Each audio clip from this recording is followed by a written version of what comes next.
So I really don't know if that would be the case.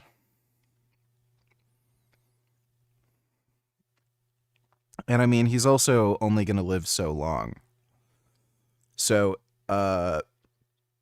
him selling his shares of Microsoft and being able to do philanthropy for, let's say, 50 years, as opposed to only selling a share now and only doing philanthropy work for 20 years, that time difference might have made a bigger impact than just the sheer amount of money he had, right? So, thanks for the donation, though, Dodo.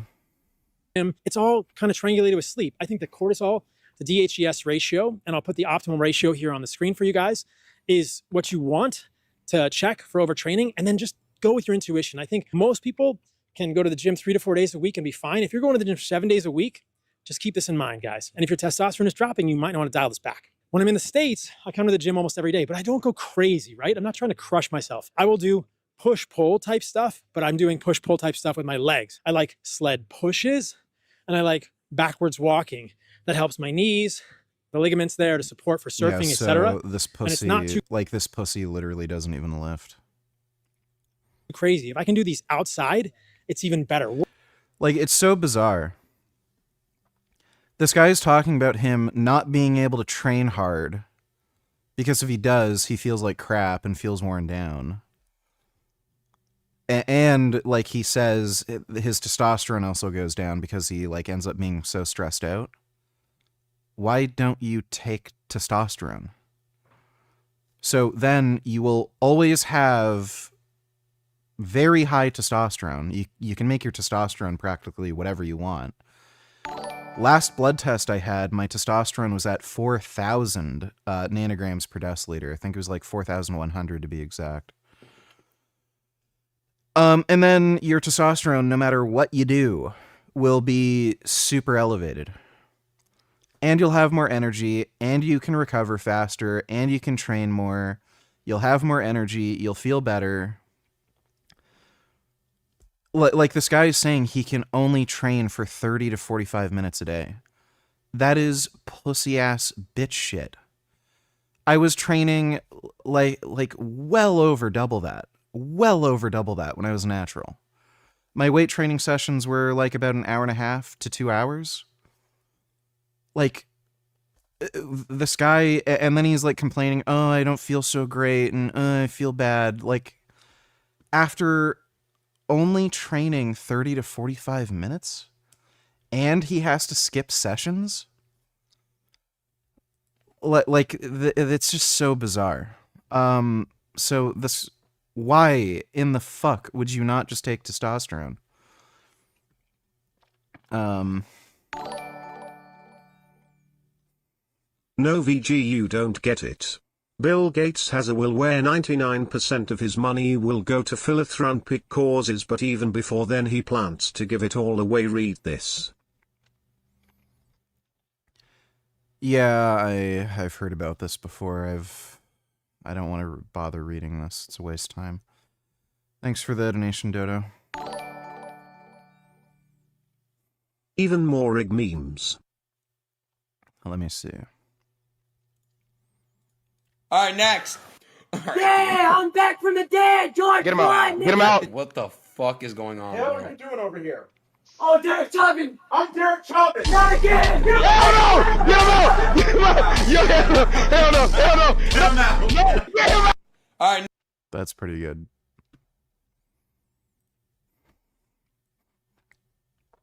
It's funny how that's still a meme. Yes, I think I'm a nigger killer. I'm so sorry about that. But what? I love your girlfriend because your girlfriend is white people. I love her. What? You're racist? Yeah, the Chinese are pretty racist. Thanks for the donation, nigga. When you're the barber and Paul getting a haircut, and Frank is the kid.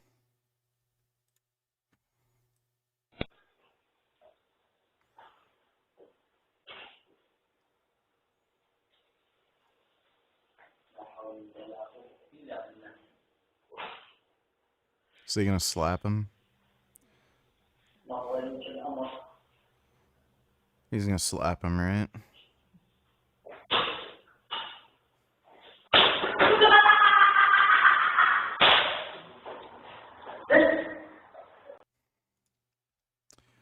I've seen that. Thanks for the donation, Clap.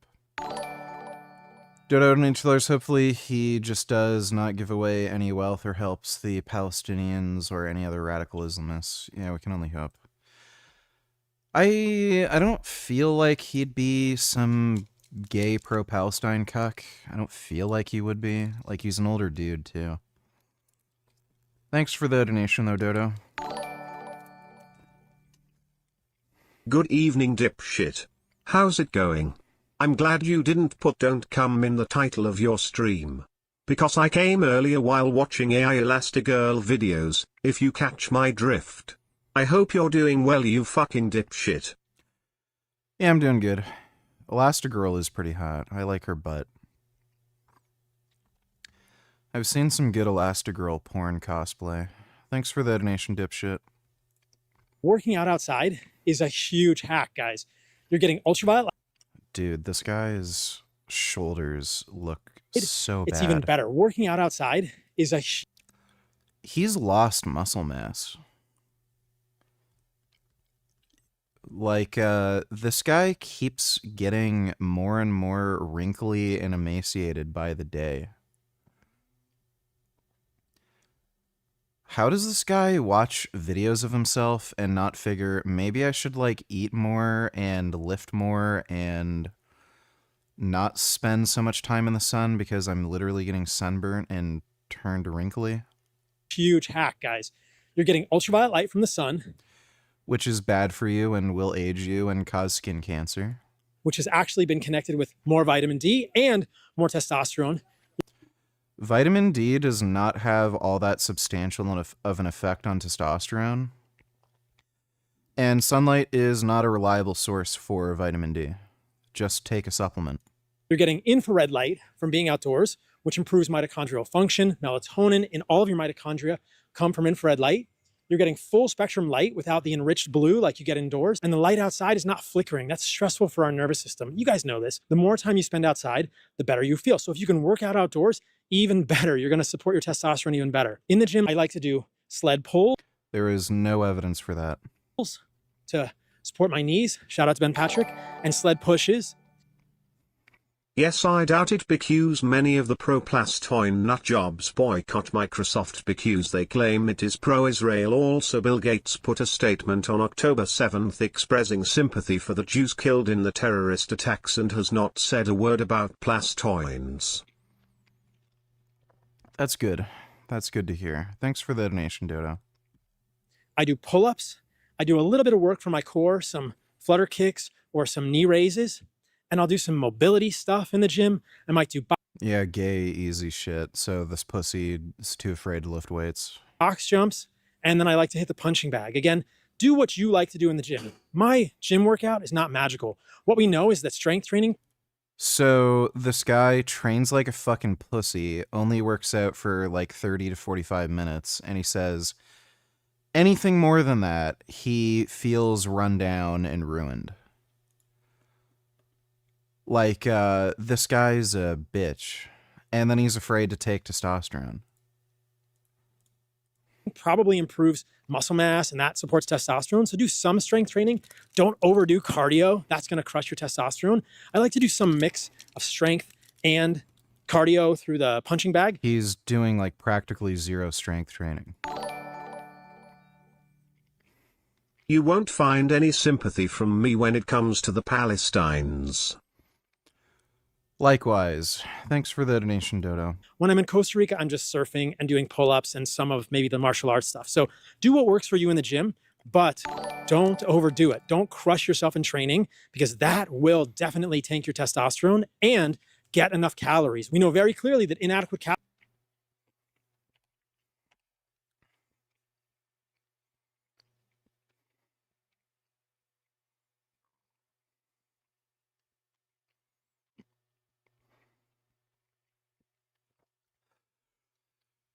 Five endurance trained men.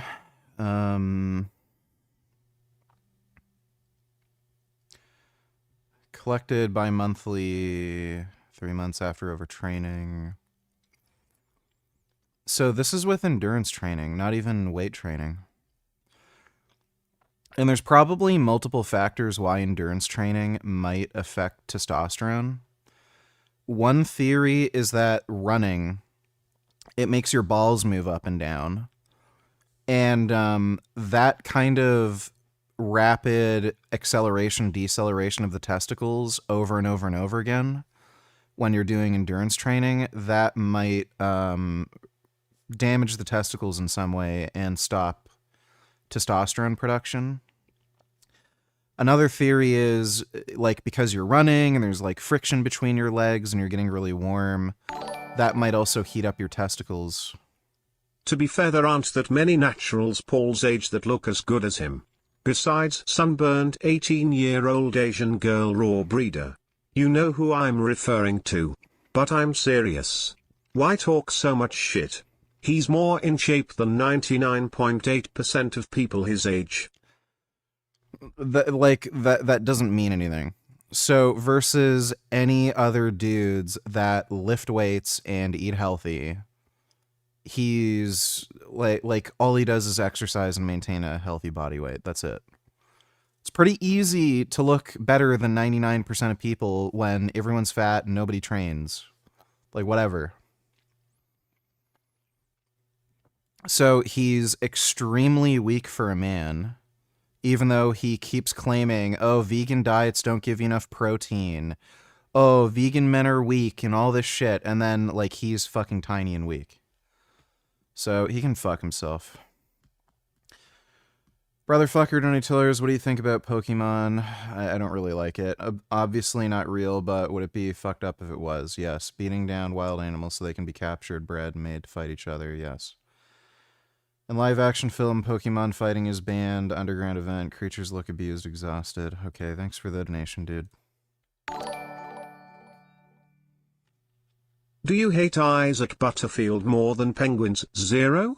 Isaac is the one who started the lie of you making fun of a kid with cancer and spread that lie. Penguins Zero just spread the lie more. No, I hate Penguin Zero more. He's more of a dishonest liar than Butterfield. And at the very least, Butterfield was willing to actually debate me. Whereas Penguin Zero did nothing but spread lies and refused to interact with me at all. So Penguin Zero is a bigger piece of shit. Thanks for the donation, though, dude. Will definitely tank your testosterone and get enough calories. We know very clearly that inadequate calorie consumption will tank your testosterone also. So don't do that, right? Get enough calories. Later in the video, I'm going to show you how I eat and how to compose your diet. I think that makes sense from an animal-based or just overall food for humans perspective. But don't restrict your calories. That's going to hurt your thyroid, which is connected to your testosterone. I've got a sauna tip that's super important for you guys when you're at the gym to maximizing your testosterone. So follow me into the sauna here. I'm going to show you a couple things. First thing is a sauna hat. There's actually pretty interesting studies showing that in a cohort of people, a sauna over 200 degrees Fahrenheit, mostly over 210, 215, actually increases dementia risk. So I always wear the hat in the sauna to protect my brain. And since this is a video about testosterone, aren't hats like gonna keep your head warmer? I brought some frozen beef. It's on brand to ice my nuts. There's good. I'm assuming he's gonna eat that afterwards. Evidence that if you're in the sauna, this is affecting your fertility negatively. Decreased sperm count, decreased sperm motility. And you can say, oh, I don't care about getting to be pregnant. I don't want kids right now. But here's the deal. I don't think you can separate sperm production and hormonal health. So yeah, you can. If you're on steroids, your testosterone will be through the roof. Your fertility will be down. When you go in the sauna, if you really want to protect your hormonal health, especially if you're over 40, ice your balls. You don't have to use a set of meat. I just did that for the video so you guys would appreciate that. But when I go in the sauna now, sauna hat, and so I'm back at the house and I just put all the food that I eat in like a day, obviously not the exact amounts on the table, but these are the foods I eat. There is evidence that all of this food in many ways supports testosterone production. The first thing to think about is what is not on this table. There are no seed oils on this table. There's actually seed oils do not lower testosterone. The evidence that consumption of seed oils shrinks your testicles. Let me guess. This was in mice, right?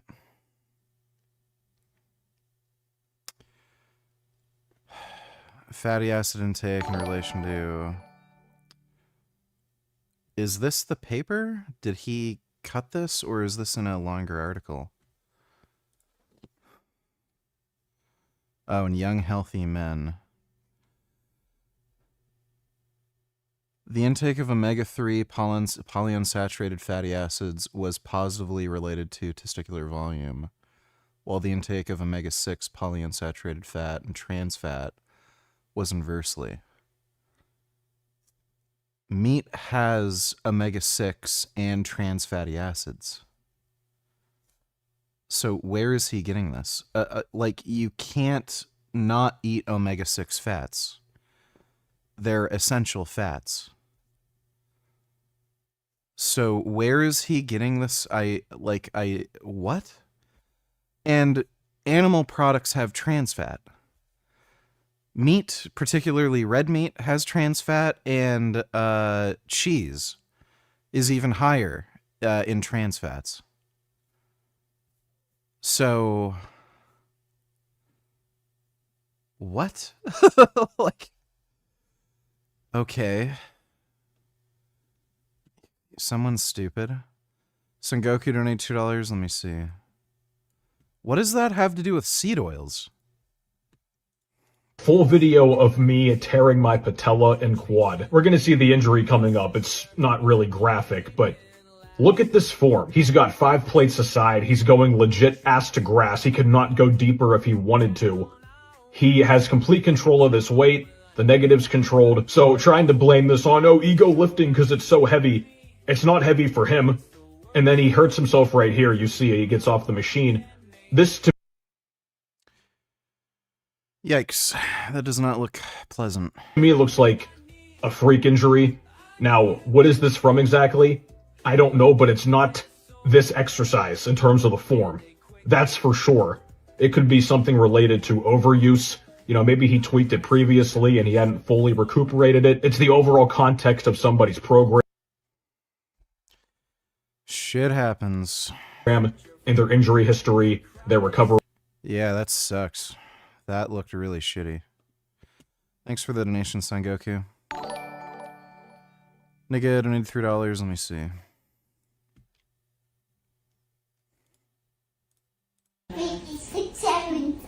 Good. 6, 7, 8.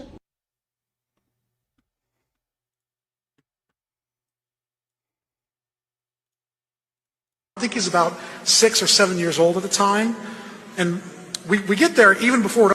And I think. What is this trash you're sending me?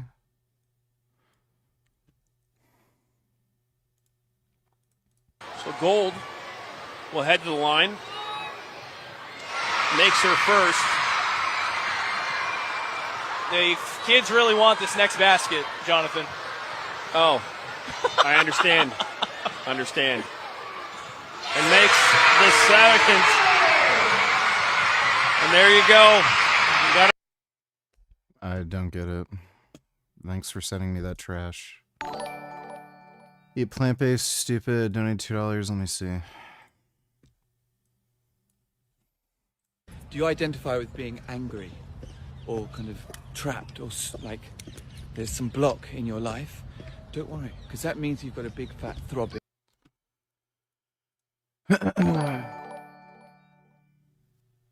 Really, I didn't know that the live-action Pokemon movie has an animal rights message. Wow. Yeah, I haven't seen Pokemon. Thanks for the donation, Dodo.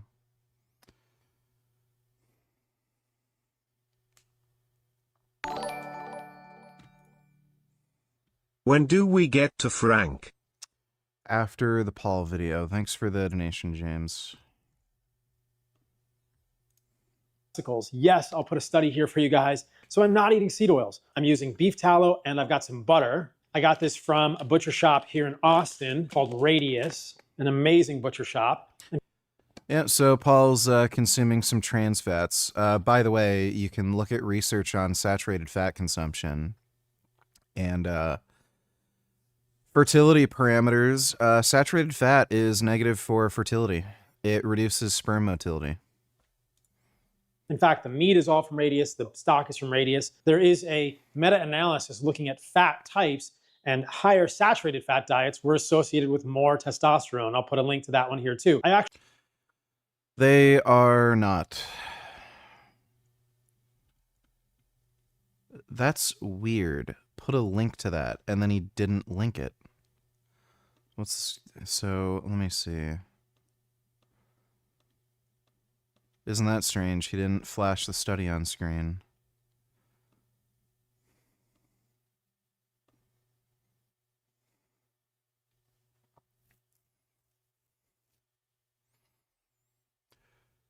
JoeWhitakerNutrition.com.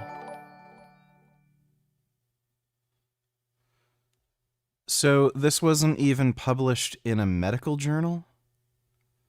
And this is his evidence.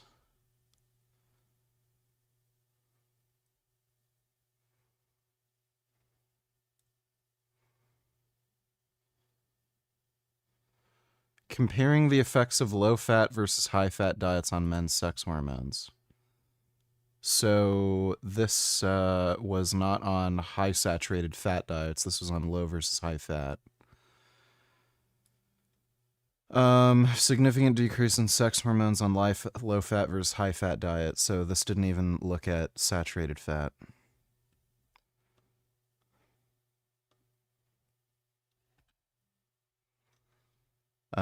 Fatty acid intake, relation to reproductive hormones.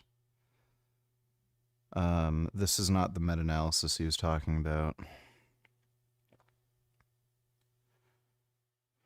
Yeah, that was the other study, air quality. So was that one even a meta-analysis? Wait.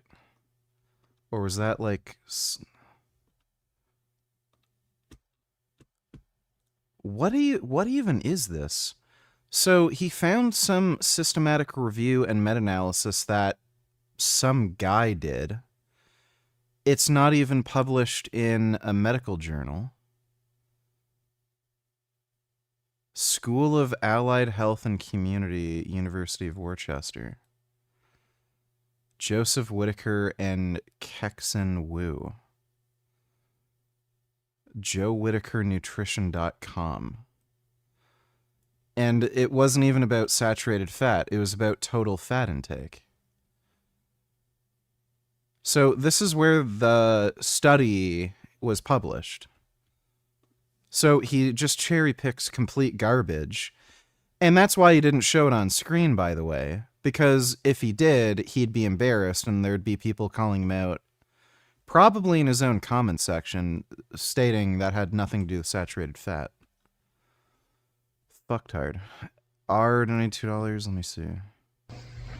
Happy Tuesday, folks. No glasses today. Early morning energy drink. Had some crazy noises with the neighbors upstairs last night.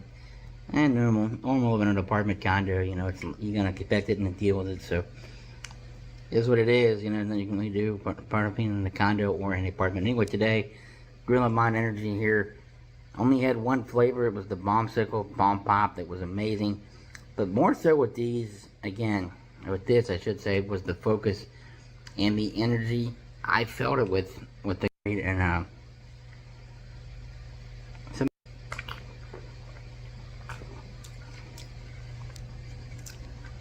You know, I've noticed a lot of fat people who don't exercise at all really love energy drinks. Yeah, that matches the mantra for sure. Very similar to that. I'm not... This flavor's okay. The frost flavor's not really... It's subtle. Decent amount of carbonation. Honestly expected more.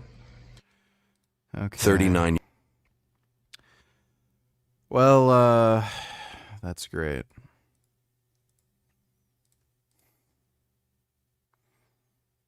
Who's this 15-year-old? Looks like a dipshit. A bit more comfortable.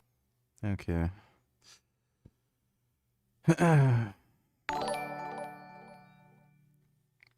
Sorry about that last dono. Not my best work. Yeah, those weren't good. I literally didn't get it. Thanks for the donation, nigga.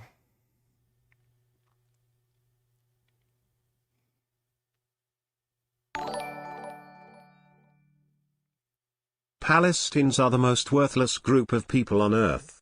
Name me one thing they have created, discovered or done for society besides figure out how to make bombs out of water pipes. I don't care what Jen Cougar says, they are the most useless people ever. Yeah.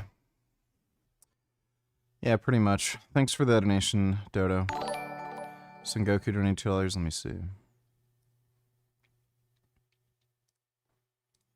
know it's like not a popular thing to say. Stay-at-home mom is not a hard job. Like hot tar roofer, that's a hard job. Landscaper, that's a hard job. And we've even created a culture. Motherhood is the hardest job in the whole. If motherhood was the hardest job in the whole world, women would never do it. Whole world. And this Mother's Day, remember that mom is the hardest job. We've got people gassed up on this idea that like, oh my God, the hardest job in the world is being a mom. And it's like, guys, it's not. It's not. It's not the hardest job in the world. It's an incredibly important job. It's one of the easiest jobs. It's not even a job. That's why you don't get paid for it. You could make the case that it's the most important job in the world, for sure. But it's the most physically taxing. Yeah, so the hardest job that you don't even get paid for, as if women would ever do that. It's the easiest thing to do. That's why they do it. Incredibly. And by the way, it's transient. You're telling me a 2-year-old and an 8-year-old, it's the same gig? No, I had 2 kids. Trust me, 2, really hands-on, really challenging. 8, still hands-on, but in a very different way. 18, not really that hard anymore. Psychologically, maybe you have to be there in different ways and discipline in different ways. But like the hands-on part. It's like, why did this ever become a thing? It's just so hilarious. It's like, when did we, like, as a society, decide to start taking women seriously? Today is National Pastry Day, and Merida was sure to let me know about it. Merida, enjoy this special day. She only gets this once a year.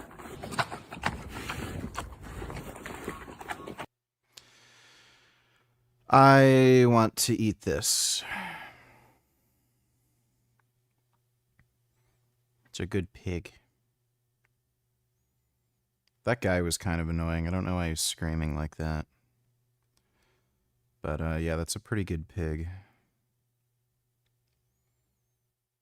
I like pigs.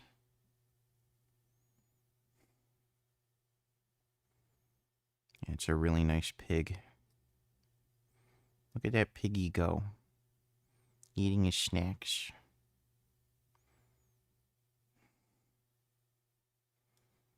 That's a really good pig.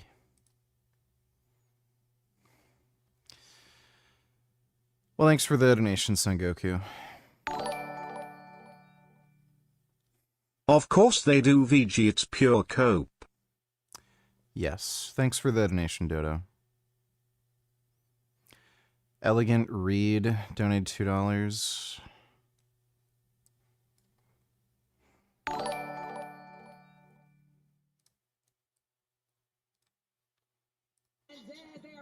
This take 5-ball change tic-tac-toe game. Now, this is a basketball game, so we had to add some basketball in it. They have to make a layup in order to get a game piece. Once they grab their game piece, they'll place it on the board, and the first to get all 5 game pieces or tic-tac-toe will be our winner. So, James, Daz, are you ready? All right, then tic-tac, go!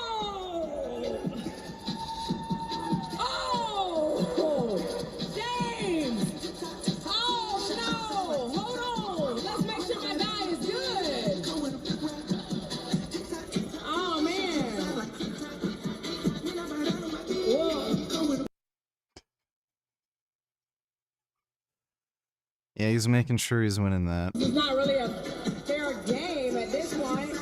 James! Can you just, wait, can you just be kind and come over here with me and check on James? Yeah, I kind of care about winning. Oh, Daz, we know you won, but okay. Turn around. Okay, we gonna check on him, but I mean, I don't even.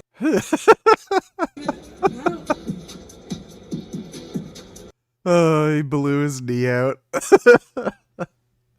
That's good. Thanks for the donation, dude.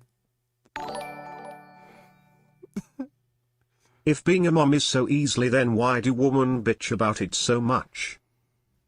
Well, it's just what women do. They bitch and complain and try to make it even easier for themselves. Thanks for the donation, though, Dodo.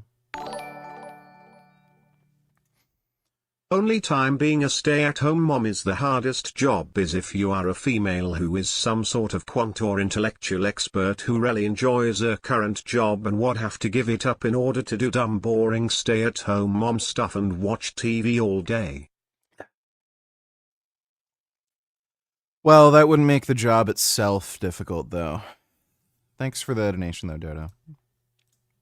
Actually had the guy who did that study on my podcast a while ago. So your diet is probably one of the biggest absolute levers in testosterone production. What else am I eating to support testosterone? I'm getting enough calories. So I'm eating squash, blueberries, I'm getting honey. I love the lineage honey. Organic, raw, glyphosate-free. It's hard to find honeys like that. I'm getting fruit, organic oranges, apples, avocado. I don't fear fat. I don't fear sugar in fruit. I don't fear calories. I got some eggs, tons of nutrients in eggs that are supporting testosterone production. Selenium, B vitamin.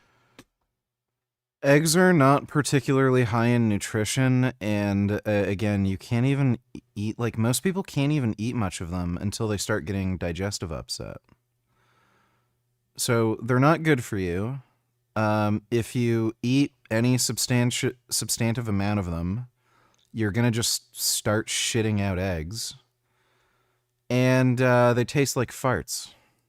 Vitamin A, choline, all of that is in these foods. I actually have some frozen liver in the fridge. I forgot about this. Boom. And if you don't want to eat organs, if you don't want to eat liver, this is where something like hardened soil comes in. This supplement has testicle in it. Oh, it has testicle in it. Okay, that will literally do nothing. And testicle contains androgens. All of our supplements are...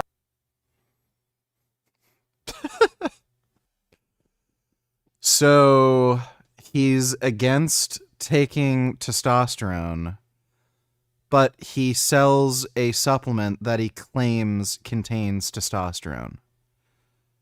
And the downside with a supplement is it doesn't do anything. So testosterone is not orally bioavailable unless it's methylated. So and methyl testosterone is extraordinarily liver toxic. I think the first formulation of testosterone that was ever made, it was methylated, so it was orally available. And it caused liver damage. That's why they made an injectable form of it. So his fucking supplement will not raise your testosterone. Yet he's selling a supplement that contains testosterone while telling people don't take testosterone. Like, what a fucktard. Hardened soil, pass... By the way, how much does that shit cost?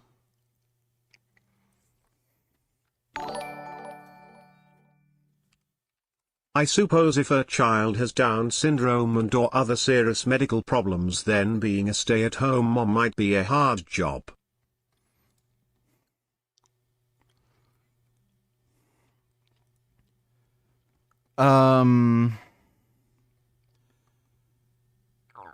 I don't know. Aren't retards like that much easier to take care of? Kinda, because they can just like sit in front of a TV and they don't really think about anything. Thanks for the donation there, Dodo. So this is the whole package. Holy mother of a fuck. This bullshit costs 96 Canadian dollars.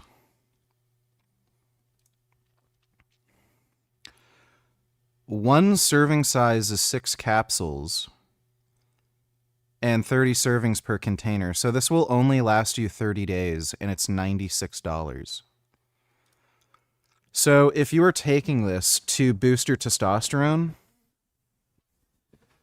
you're a fucking retard. So again, for reference, I was spending about $40 a month on testosterone when I first hopped on. So I was taking 210 milligrams testosterone cypionate per week. That only costs about $40 a month. Less than half of what this fucking supplement costs. And guess what? That brought my serum testosterone concentration to 2,220 nanograms per deciliter. And I gained 20 pounds of muscle.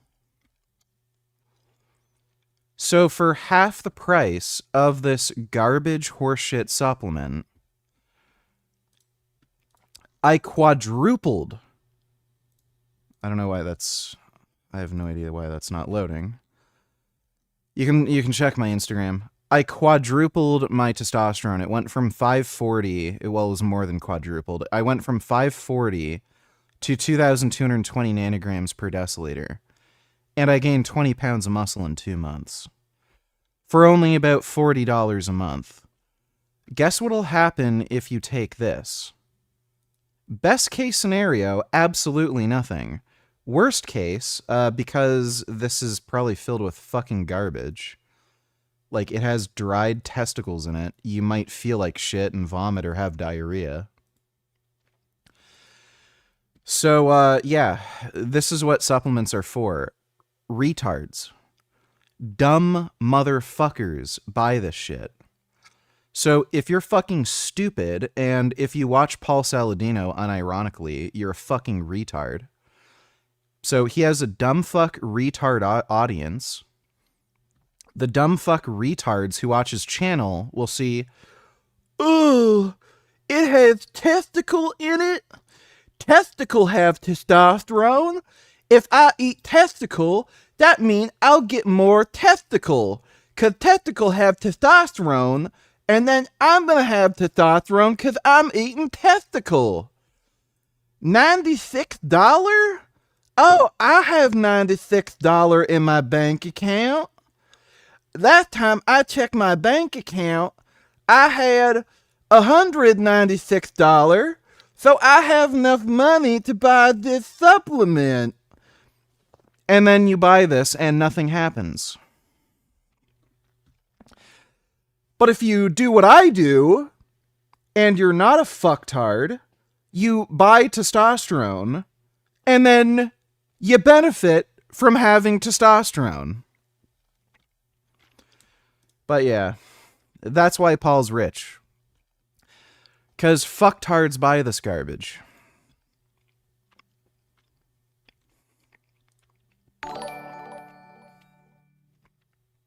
Hey Dodo, name me one thing that Zeos are good for besides genocide, ethnic cleansing, land theft and stealing cultures. Hell, they're doing the exact same thing to the Palestinians that the Nazis have on the Jews. The only good...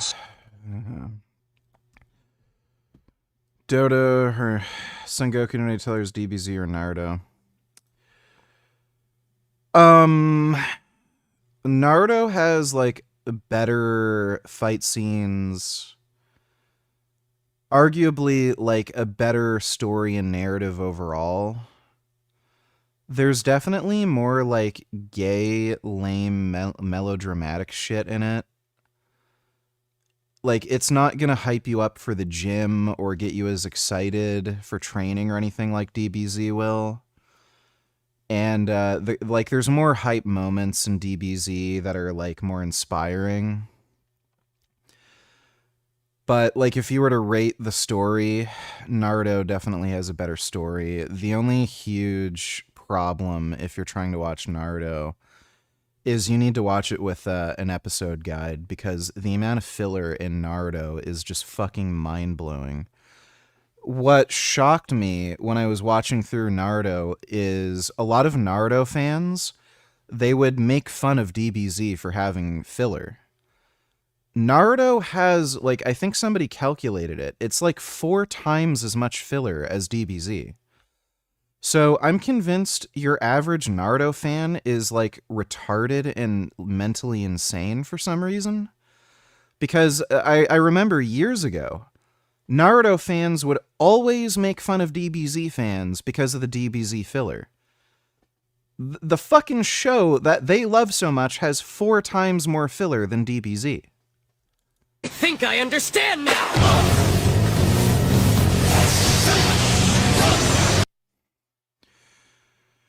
Yeah, so, yeah, the fight scenes in Naruto, I would say, are better, because, like, like, it requires thinking, there's nuance to it, like, there's strategy, whereas DBZ, there's not really any strategy, they kind of just fight. But, you know, it kind of depends on what you want to watch, what you're into. And what's this next one?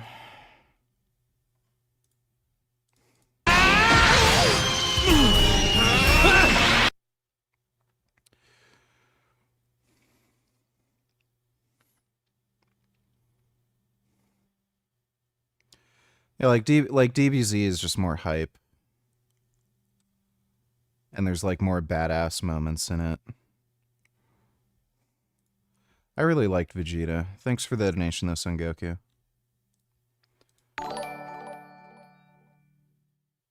Oh, this talk reminds me Spec King of Woman VG. This video says so much. This drunk lady loses it at a restaurant, gets into a fight, and gets rocked, dropped to the ground. She wouldn't stop. And please stop, okay? Too often, people enjoy your blood. Skin, Christmas proof arm. Please leave. Please leave. Tell me one more time. I did not touch it. Please leave the restaurant. He's tired. I just tried it out.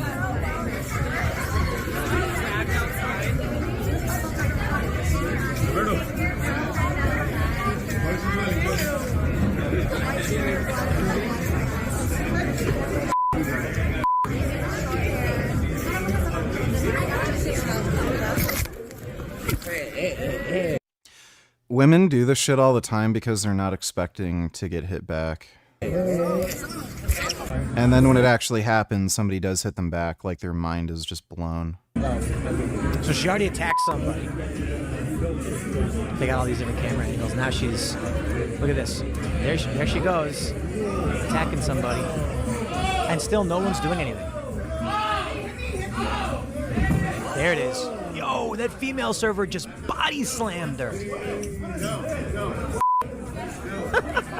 won't stop.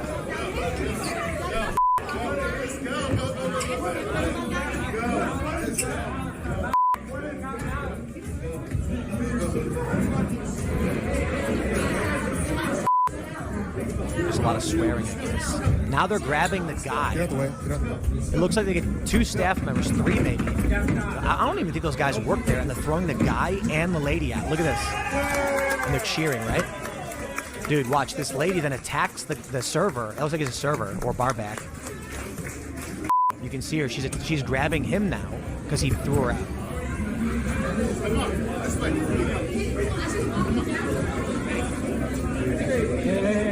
Look at this. Yeah. Let go, right now. Let go, right now.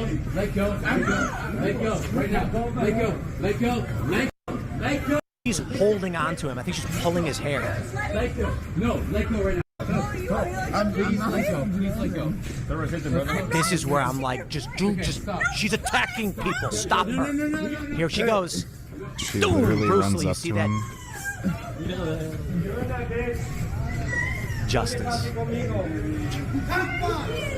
Justice, lady. Stupid. Oh, thanks for the donation, Dodo. Sengoku donated $2. Would you say that Gohan's character was ruined? Gohan was always annoying, and what's his name? Toriyama talked about how he made a mistake with Gohan. There's kind of nowhere for his character to go. Gohan isn't someone who's adventurous, goes out and does stuff like Goku. He's more of a character that reacts to things. So when you have a character that can only react, his character couldn't like really develop and do anything. That's why he had to make that switch where Gohan was the main character and then just suddenly he wasn't anymore. If he wanted to actually have Gohan become the main character, he had to make him develop into Goku. But why would you have two Gokus? So Gohan was always just an annoying, whiny jackass. I never liked him, even when he grew up. He was still kind of a dipshit. Also, between Chi-Chi and Bulma, who you wifing? Well, obviously Bulma. Chi-Chi's a fucking annoying, crazy bitch. Thanks for the donation, Son Goku. What a nice way of that drunk woman to say Merry Christmas not. Yes. Thanks for the donation, Dodo.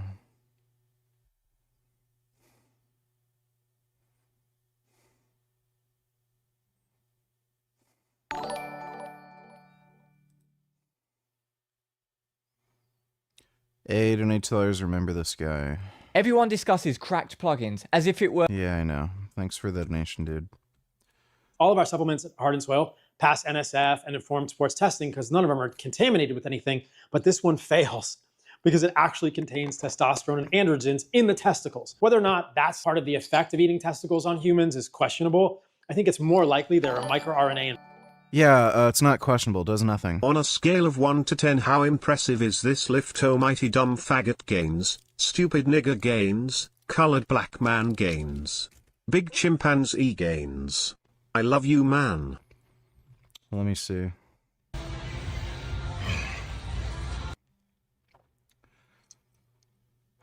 Why does YouTube do this? 805.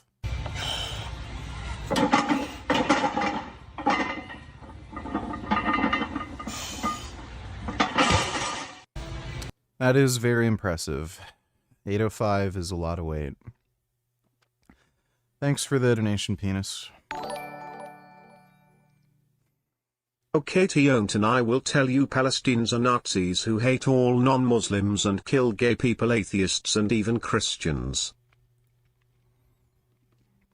Yes, that is true. Thanks for the donation, Dodo. And peptides in the testicle that are helpful for us. But if you look at the reviews here, eating testicle and animal foods both seem to support testosterone production. So I use 6 of these every day. They don't. They don't. I can't get fresh testicle. And it gives me an opportunity to get some liver in here also, and thus I can get fresh liver. We've got some bone marrow here. We've got some beef broth, some beef stock for collagen. These are the foods that I'm eating. I've got bavette steak, grass-fed, grass-finished, getting enough protein. But the quality of your diet absolutely influences your body's ability to make testosterone. So what am I thinking? I'm thinking about getting 1 gram of protein from animal foods, either milk, this is raw milk, or meat, mostly from meat. There's literally research showing that cow's milk reduces testosterone because of the estrogens in the milk. Per pound of body weight. I'm 165 pounds. It means I'm aiming for a victim weight. Dude, he's fucking tiny. 165. 165 grams of protein per day from animal foods. The amount of carbohydrates I eat in a day is dependent on how active I am. If I'm more active, more carbohydrates. My macros might not work for you. I probably eat 200 to 300 grams of carbohydrates a day, but I'm pretty active. If you need less, eat less. But I think most people do better with some amount of carbohydrates in their diet. And maybe there's enough bioindividuality here that some people even do better with low carbohydrates. But be honest with yourself, check your electrolytes, check your thyroid function to know how your body's actually doing based on what level of carbohydrates you're doing, either low or high. But I feel better, my thyroid is better, my testosterone levels are better when I get enough carbohydrates. When I was strict carnivore, my testosterone was around 500. Recently, I checked it, my testosterone is 857. But in general, with your labs, you wanna make sure you're testing testosterone. Why is he saying animal-based diet? Like, literally the majority of his calories aren't even coming from animals anymore. Free in total, SHBG, full thyroid panel with T3, T4, free T3, free T4, TSH, reverse T3, fasting insulin. You probably want to get blood lipids. You want to get HSCRP. You want to get homocysteine. Again, you have to know what's going on in your body. I have shown my blood work so many times, and this is why I feel very strongly about telling you guys every time I do a video about testosterone that I'm not taking hormones, I don't take steroids. Do you like any of the Harry Potter movies? Some of them are okay. I thought the first one was boring. I think I liked the second one more. I thought the third one was boring. If I remember correctly, I liked the fourth one the most. One of them was just horrendously awful. Like, just no point in them making it. It was stupid. And I don't think I saw the last one that came out. I never have. This is completely natural. And you guys can probably tell, I'm not a steroided out megalodon, right? I'm just a normal human. I have a muscular physique, and I'm proud of that at 48. You kind of don't. Like, you're just lean. You look kind of like skinny as fuck, dude. Like, I mean, you're 165 pounds and we can see you. You know what I mean? Like, and I have a robust testosterone at 48. My testicles actually work because of all these things I'm thinking about in my life. But check your labs. Knowing what your blood work has is a key component of all this. And I'll link to my blood work here. I've done previous blood work analyses. I'm going to do a full recent blood work analysis to prove to you guys, look, my LH and FSH are normal. My testosterone actually is 857. I don't take enclomiphene, even though Greg Doucette accused me of that in the past. And I told him I'd bet him multiple ribeyes, so Greg owes me multiple ribeyes. I just have a healthy level of testosterone coming from my test. faster than a speeding cum show. Donate $2. Is this wigger more retarded than Frank or maybe Swearage? Well, he's not more retarded than Frank. You can look at the total summation of his lifestyle choices and the outcomes, and he's clearly doing better than Frank. He's just a liar. He knows exactly what he's doing. So this guy is a lying fraud, and he makes money off of it. He knowingly and willingly bullshits. Frank, he's ideological and delusional. Paul is a lying, grifting hack. So he's definitely less stupid. You could argue he's more manipulative, though. Thanks for the donation, though. Faster than a speeding cum shot. Because I support them in many ways, and the diet is one of those. I also take creatine every day, about 5 grams of creatine. All of this goes to support my health and my overall testosterone production. So let's summarize the diet. Get enough calories, get enough carbohydrates was a big thing for me, get enough saturated fat, and get enough protein. I prefer... Saturated fat does not boost testosterone. He claimed omega-6 and trans fats lower testosterone. Animal products have omega-6 and trans fats. Dairy contains mammalian estrogens, which are known to lower testosterone. He made a video about this a couple years ago too, where he said his low carbohydrate intake was the primary factor that was lowering his testosterone. So it's kind of strange how that's not the kind of center point of the whole video. It's all this other bullshit, and then he promoted his stupid overpriced Heart and Soil supplement, you know, because that's how he gets all the money for his fucking mansion in Costa Rica. And again, of course, there are no research, no randomized trials on any of the supplements he sells. Oh, it contains testicles, and testicles have testosterone, so this will boost your testosterone. Like, he is knowingly lying because idiots, like, he knows his audience. He knows the only people watching this shit are just fucking morons. And he's just taking advantage of stupid people. Like, and again, still, this guy is still a fucking bitch. He's bragging about having his test at like 850. He can only train like 30 to 45 minutes a day before he says his body like gives up on him and he feels like shit. So like the guy can barely fucking even train.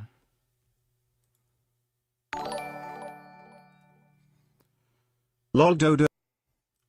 For protein from animal foods, I prefer carbohydrates from things like squash, fruit like oranges, apples, and honey. glyphosate-free raw honey. I'm definitely eating some organs, some testicles, some liver. I'm getting some creatine, and I'm using animal fats, the tallow, and the butter. And I love raw milk when I can find it. So this is how I eat to optimize my testosterone. I know if you improve the quality of your diet and you can... I would not want to do mind-altering drugs with Paul in Costa Rica in his, like, isolated mansion in the woods.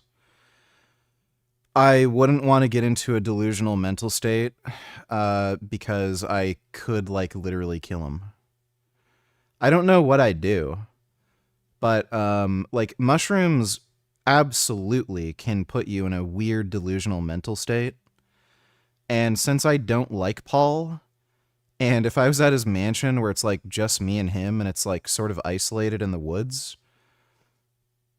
there's a possibility I could go nuts and kill him. So I wouldn't want to like do that and then get thrown in jail for the rest of my life. Construct a diet like something like this, your testosterone is going to go up. Absolutely. So that's what I eat. Let's go upstairs in this Airbnb.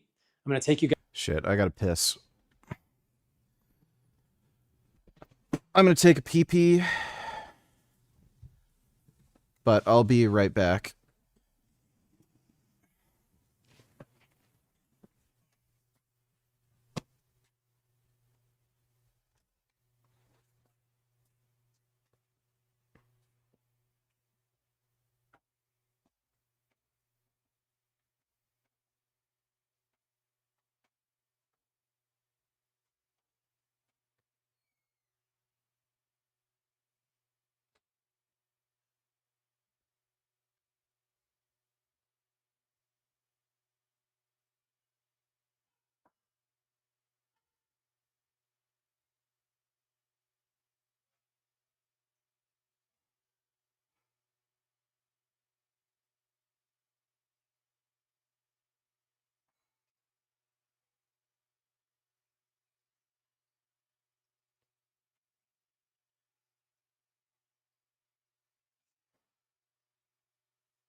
Oh. All right.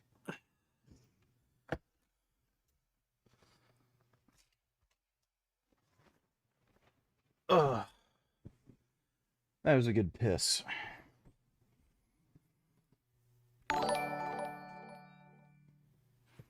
Are you gonna watch Jake Paul get his ass knocked out tonight? If Ak doesn't win, it's rigged.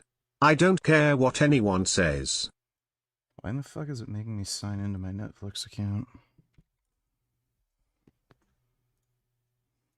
Weird. What's going on right now? Are they still on the undercards? I was gonna watch the replay with a friend of mine.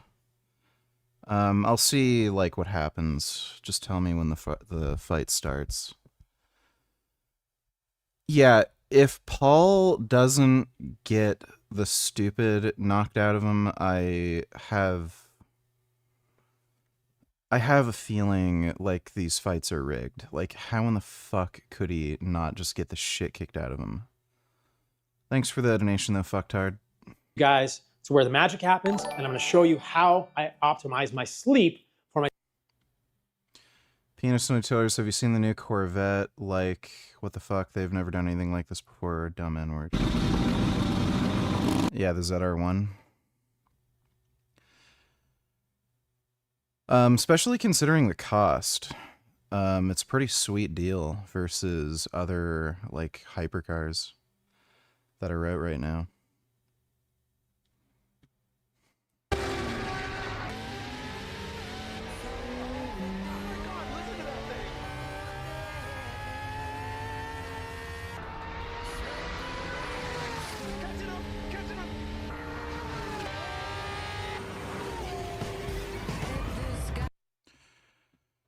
Is that the quarter mile?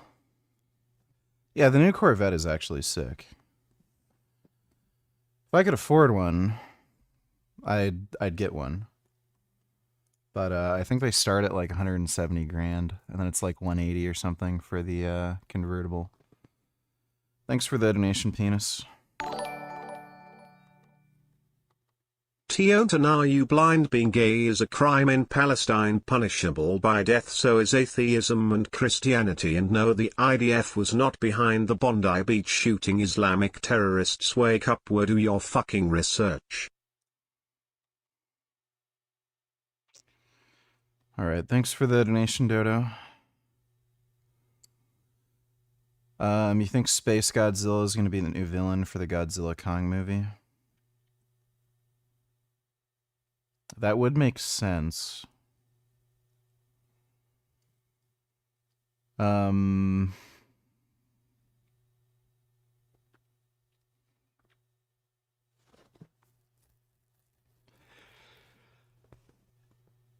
Since they did the whole Hollow Earth thing, they could just go with a monster that's inside Hollow Earth.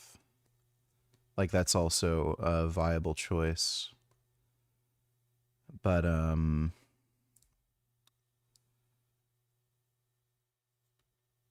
yeah, I mean, they went with having... What was it? King,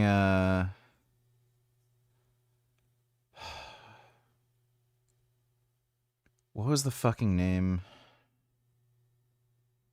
King Ghidorah or whatever the fuck? The multi-headed dragon. The multi-headed dragon thing came from space. And they used its, like, soul or whatever that was still in part of its skeleton or something to power Mechagodzilla. So it would kind of make sense to follow that theme where, like, another monster from space comes. So that's possible. My testosterone, so let's go. All right, so we're gonna go up to the bedroom. Right? King Ghidorah. Magic happens in here. By magic, I mean sleep. I'm in an Airbnb. Yeah, so Street Fighter movie. But I'll show you guys how I think about sleep, even when I'm in an Airbnb on the road. The first thing I think about is getting to sleep on time. So I'm trying to get to sleep at the same time every night as much as I can. When I'm in Costa Rica, it's just after 8 o'clock. When I'm in the States, it's probably just after 9 o'clock. And after dark, obviously it's the day right now, after dark, I'm really only using red lights. So these are portable red zero flicker LEDs.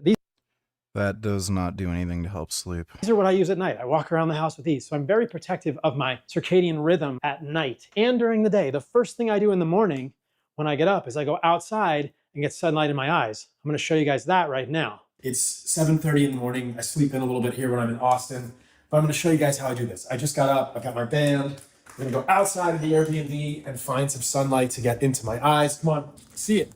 There's some sunlight over there. I also do morning grounding at this point. Obviously in Costa Rica, I'm getting in the ocean in the morning as much as possible, which is super grounding. But if I can find some grass with dew on it, that's great too. It's much brighter outside in the grounding. Yeah. Go like what a genius idea. Walk outside in bare feet in a public park in Costa Rica.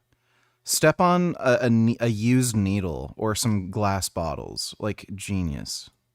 morning than it is indoors. Even if you turn on all the lights in your house, it's much brighter out there. You can feel your pupils constrict. You can feel your body sort of reacting. Yeah, Paul definitely needs to do some incline presses. He kind of just needs to lift weights in general, but yeah, incline presses are kind of the priority there. To the photons out here. And this is important. This is telling my body, okay, it's morning time. It's time to wait. Think, okay, now I'm setting the clock. Plus light boxes you can use in all of your hormones. Back here in the bedroom, I'm thinking about red light at night, and I'm unplugging all the devices. My phone is not in the room with me. It's not on. It's not emitting any RF, EMF at night. EMF does not do anything. I try to get the room as dark and as cold as possible. I think 67 degrees is about the optimal. The other thing I think about, and you guys might say this is too much, is the amount of CO2 in the room. I travel with a CO2 meter, guys. Right now, I've got the window open in here. Really, right now, it just helps me sleep better to not have tons of noises affecting me. So briefly, how I optimize my environment to keep my testosterone high. It starts by avoiding plastic as much as possible. I never drink water in plastic. So check this out. So switching from plastic to steel containers is not going to raise your testosterone. If you have anything to say to respond to my statement, Tionton, please let me know. Well, he's obviously not going to have anything to say. Thanks for the donation, though, Dodo.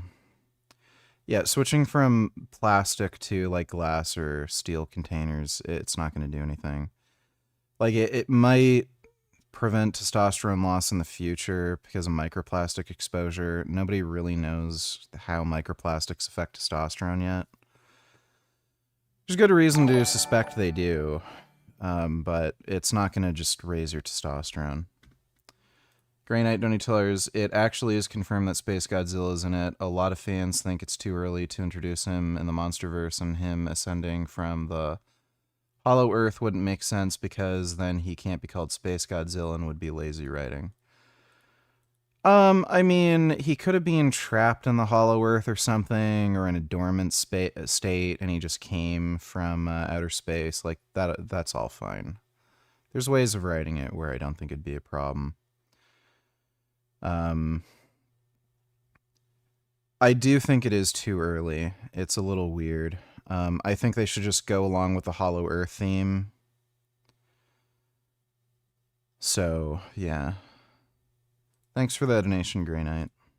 Even when I'm traveling, I'm going to find water in glass.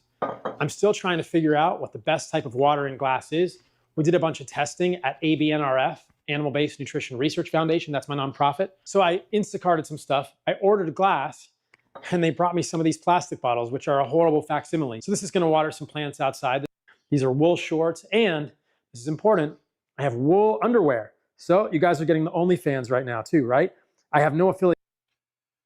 I'm pretty sure wool is not ideal because it is pretty insulative. I think cotton would probably be better for what he wants. Affiliation with this brand, but The meat that I eat is in plastic. Yes, the raw milk that I got here in Austin is in plastic because I can't control it. But in Costa Rica, if I can control it, I'm getting it all in glass. And then I'm thinking about EMF in my environment. If you guys are rolling your EMF does not reduce testosterone. eyes to this, Faster than a speeding cum shot. Donate $2. Let me see.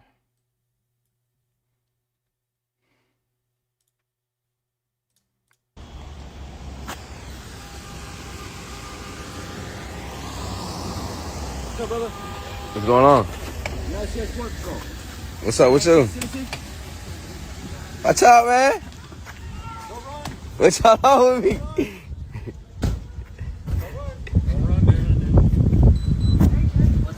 I don't know what they on with me, bro. I got cameras.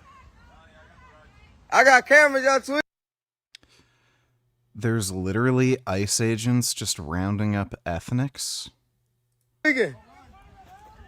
You got the right to what? Y'all got the right to what?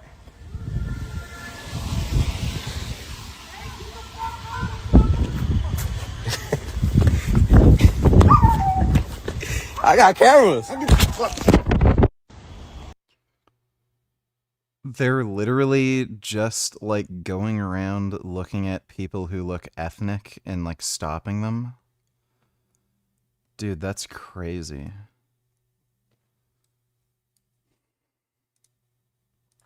Hispanic, and I vote for Mr. Trump. We vote for Mr. Trump. Yes, Mr. Trump. We love you. We love you. All the way. Yeah, and then he rounds these people up and puts them in ICE fucking prison camps.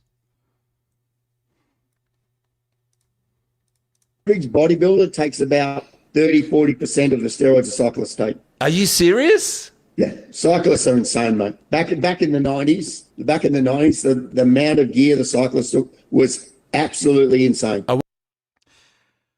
Cyclists were taking high doses of steroids to raise their EPO. These days, they're probably just relying on EPO itself, but I know there's a lot of runners who take Boldenone as well in pretty high doses. So, yeah, it's to raise their EPO. Are we talking about sprint? Are we talking about sprint or road cyclists as well? Both. Fuck. Both. Wow. And not just steroids as well, EPO and all that other stuff for getting their red blood cell count up. They try. I think they try to get their hematocrit in the 70s. Worked very well. I tried it a couple of times. What's EPO? I can't pronounce the full name of it. Yep. It basically makes your body produce red blood cells. Yep. But what happens? Your blood turns to glue. Yep. So your heart can stop really quickly. But when they dope them up full of EPO, they've got they can have up to double the amount of red blood cells carrying oxygen. So they go out cycling and they just don't stop. They can just. Yeah, it's true. Thanks for the donation, though. Faster than a speeding cum shot. And mega Christians who support Trump say they're not racist. They might not be, but they're supporting a racist. Thanks for the donation, Dodo. I would beg you to reconsider. There's solid evidence now that if you leave your phone on next to your bed while you're sleeping, this can negatively impact sleep quality in humans. And there's evidence that if you put your phone in your pants, that it can affect your sperm, or even with women, could it affect your ovaries? So I really need you guys to know this.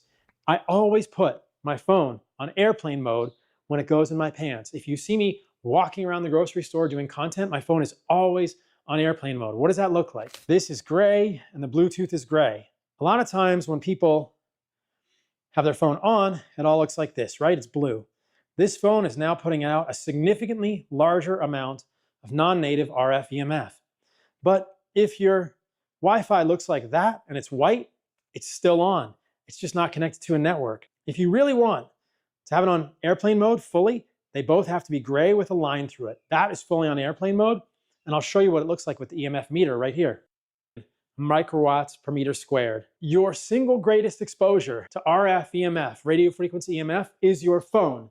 The Wi-Fi router matters, but your phone is your biggest exposure. Like, this guy is just an absolute fucktard. EMFs do not lower testosterone. So why would you want to leave that on?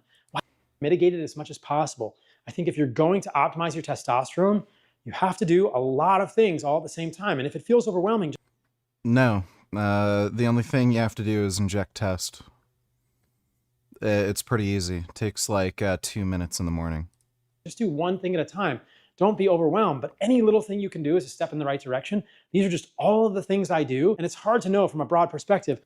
So in summary, yeah, this guy is a complete fuckwit.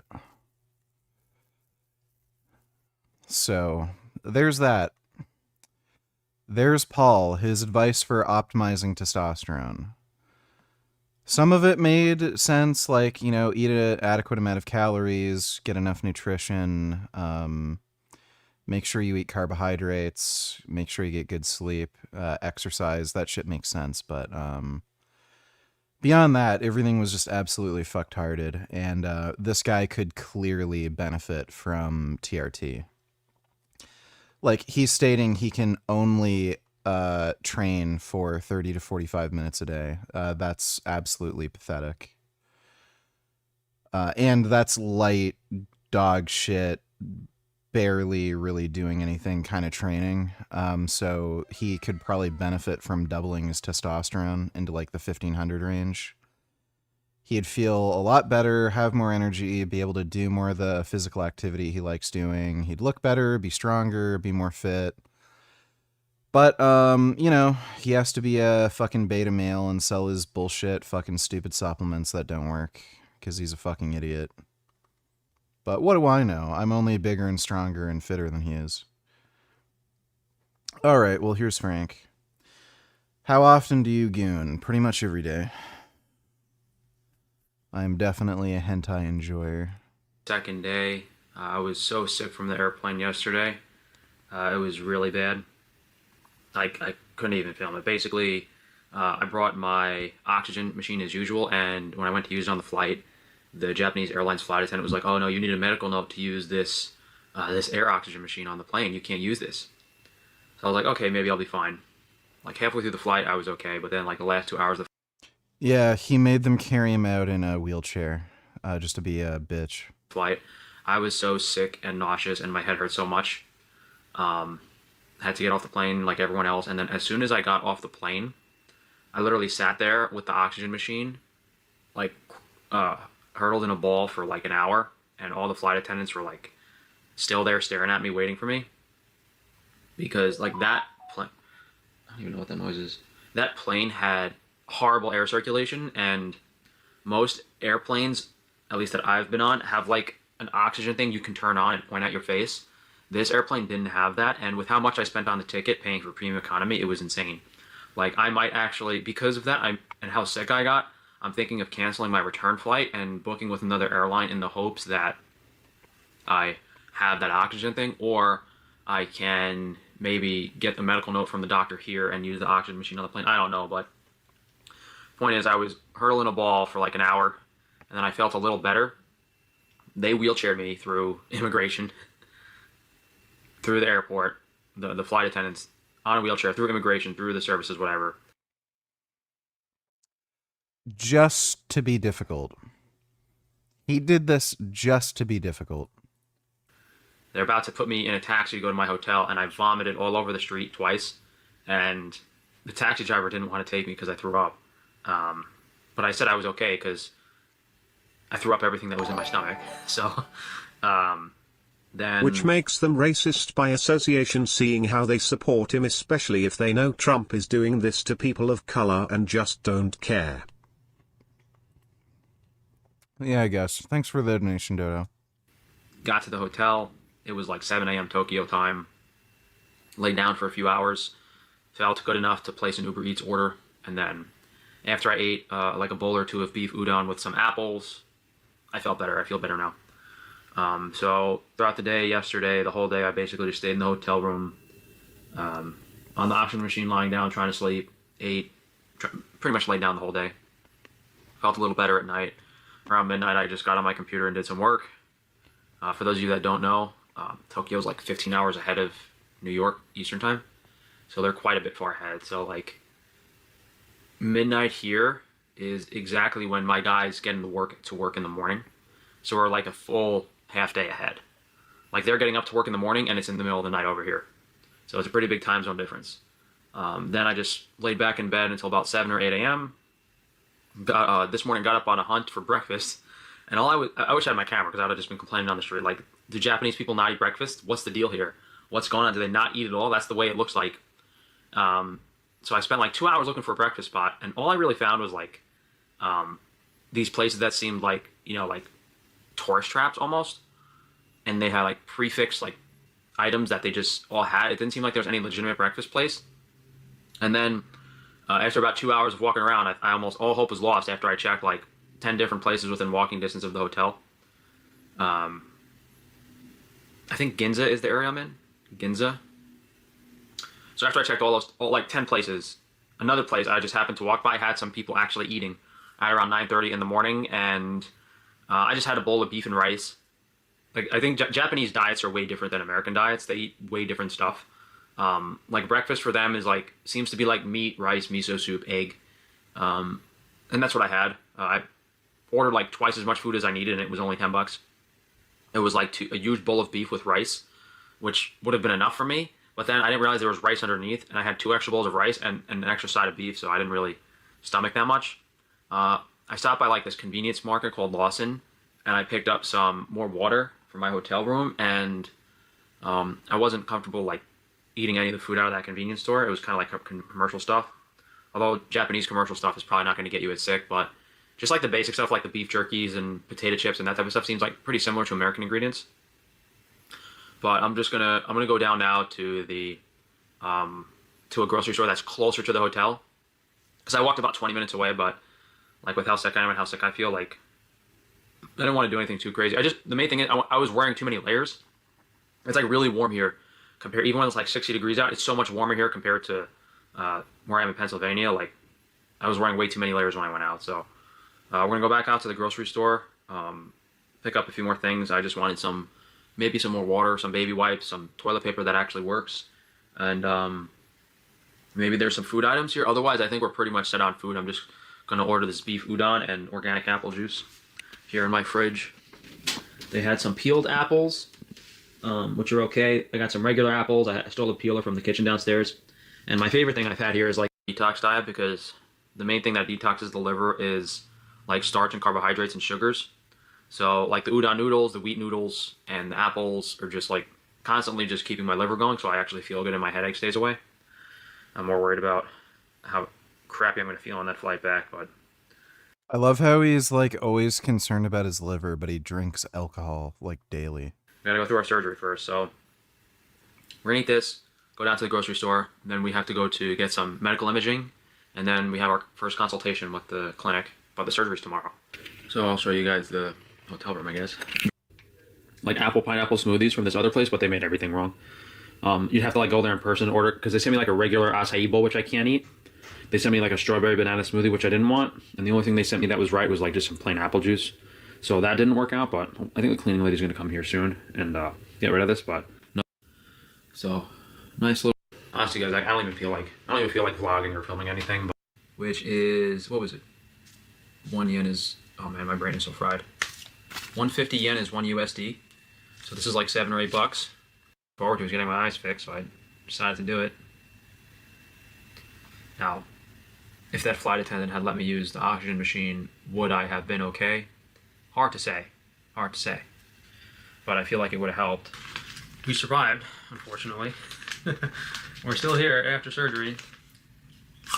Went to the udon place right after surgery and had like 2 bowls of udon because I was starving. I didn't eat all day. It's like 5 o'clock now. I just want to have some apples in my stomach so these painkillers don't fry my liver. But we got the good stuff, boys. Hold on. Guys, I was in so much pain they gave me fentanyl. So, they didn't give me a lot though because I didn't feel that good. They gave him fentanyl. They gave me enough just to get the pain to go away. Oh my god, they gave him fentanyl. Here we go. Frank Tufano fentanyl arc.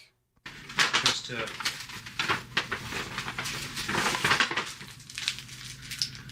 So this is oxycodone. And this is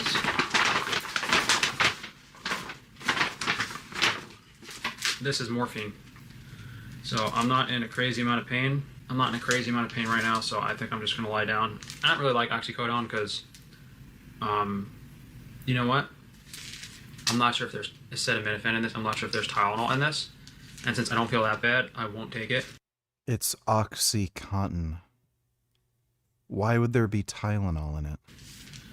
I might take the morphine though. I don't know. I haven't decided yet, but we'll figure that out in a little.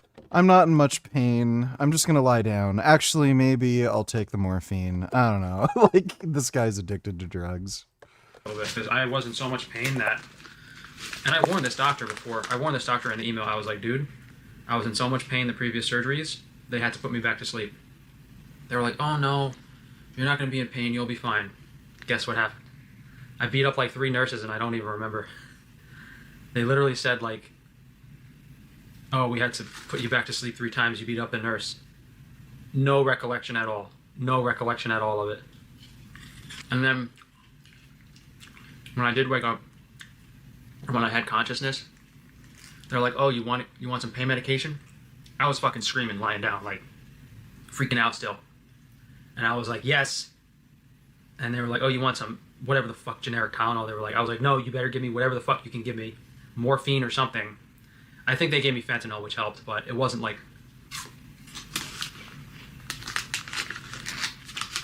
My eye still hurt, but it wasn't as bad. It was manageable. Like, before they gave me the fentanyl, I couldn't fucking move. It's your body is like... Your body's really physically exhausted from the pain. So yeah, I guess the surgery went well. We're kind of back in frog mode, although I would have assumed it was more frog mode because this guy technically supposedly pushed my eyes more forward than the other doctor. I don't know, maybe this lung hasn't set in yet. Oh yeah, I have to talk about like how crazy this whole scenario was. Like, you go to the back of this doctor's office and there's like, you know, like surgical waiting rooms. You know, like how before surgery they have like curtained rooms or something? Or like when you go to get your blood drawn, they have like curtained rooms. That's what they had here. Going fagged roast. Don't need $2. Watch as this toddler with... Yeah, I've already seen that video.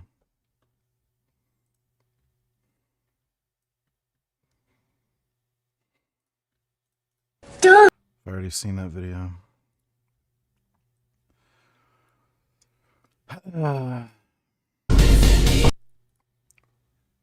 Yeah. Yeah, that's what Trump's doing.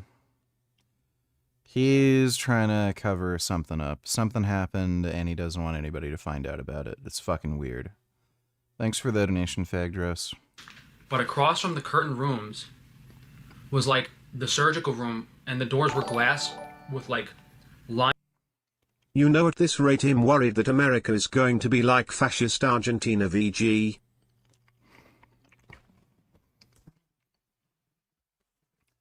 If Trump gets a 3rd term, then yeah, I'd definitely be worried. Thanks for the donation, Dodo. Lines on them, and you could literally see these doctors operating on 2 people while you were in the waiting room, which was, I mean, I've had 8 surgeries now, so nothing sketches me up, but to me, that was nuts, because in America, it's like everything's separate. Like, they wheel you off from like the waiting room, the nursing room, to like the surgical ward, and it's all separate, and there's like, you know, doors and stuff, sealing everything off. You know, the surgical room in the hospital is really private. Here, it's a room with like 9 doctors operating on 2 people at the same time. Like one team on one person, one team on another. And you could see it from where the waiting room. So I would assume most people get nervous as fuck like before their surgery. The doctor said everything went well. Gave me Dr. Douglas's implants. So I guess that didn't go too well. These are very differently shaped. I don't understand why. The doctor here said that Dr. Douglas's implants were too small, and that one was kind of curved, so he couldn't put it back in, but yeah, he kind of curved. This one's curved. I would assume that would mess up eye positioning. It's very curved. I don't know. I guess I'm trusting this guy now. I'm already noticing like, I don't want to move my eyes too much. That really hurt. Oh my God. That really hurt. All right, Frank, don't move your eyes. I was like, the tracking's already a lot better. I could see when I move.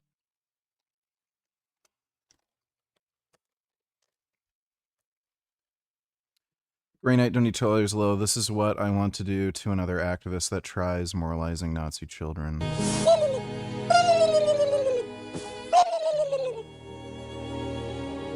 Guys, what if we're the bad guy? Yeah, that's what they should do. Thanks for the donation, Grey Knight. Move my face around, but I'm just gonna try to relax and not move because I had surgery literally 3 hours ago. Surgery number 7 under anesthesia. Is it 7 or 6? 7. Number 7. Bomb out my gut bacteria with even more sugar. I just had my 7th eye surgery under anesthesia here in Japan. This hotel has like a shared kitchen, which is nice because I went down, grabbed the ceramic bowl, filled it with hot water to heat it up so that...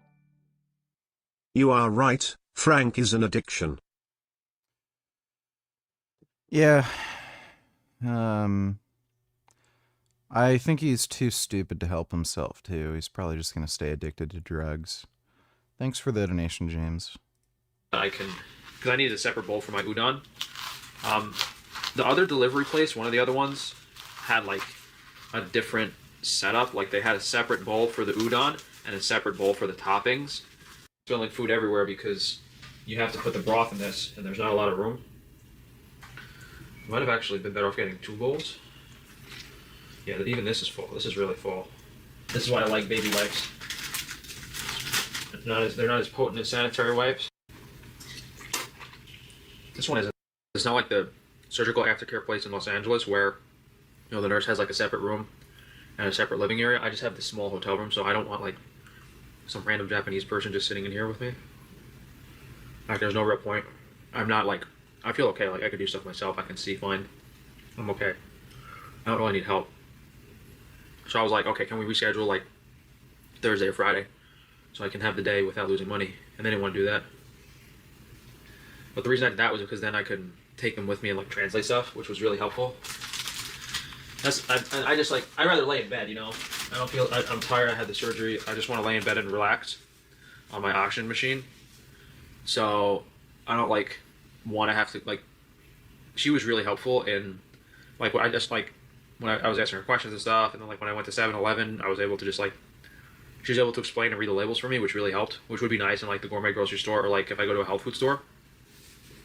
Especially now that I can't really see. But I guess I could just use it. I could just use the Translate app anyway. It just takes more time. Okay, day after the surgery. Pain is pretty bad, but the medication's been helping. I'm just like looking at my eyes a lot. I think I might see if the doctor can do a little revision next week. I'm looking to get on TRT to feel better. Thinking of using an online clinic, or should I go to an endocrinologist? What would be the best route to get quality test nowadays? Order it online through the underground market.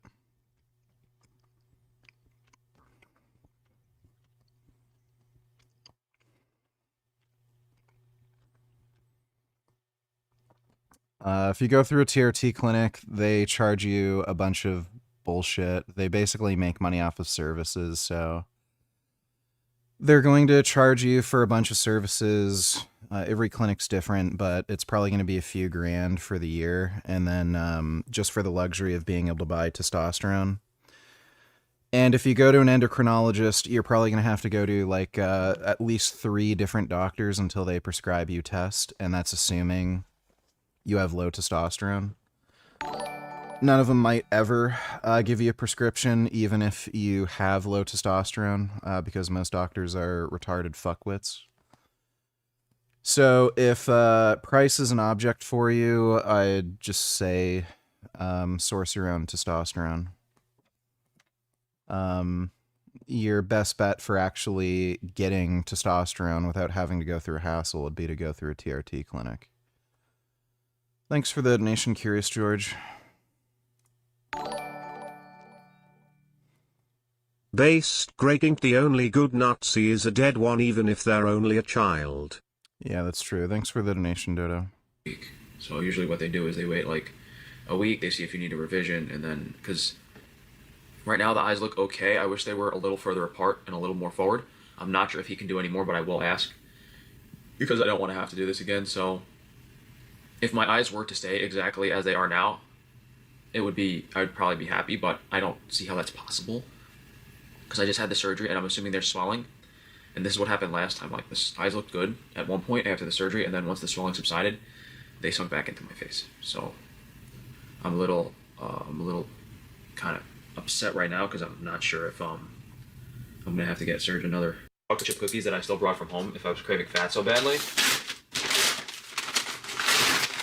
What we got? I guess I ordered truffle fries, so I guess these are regular fries.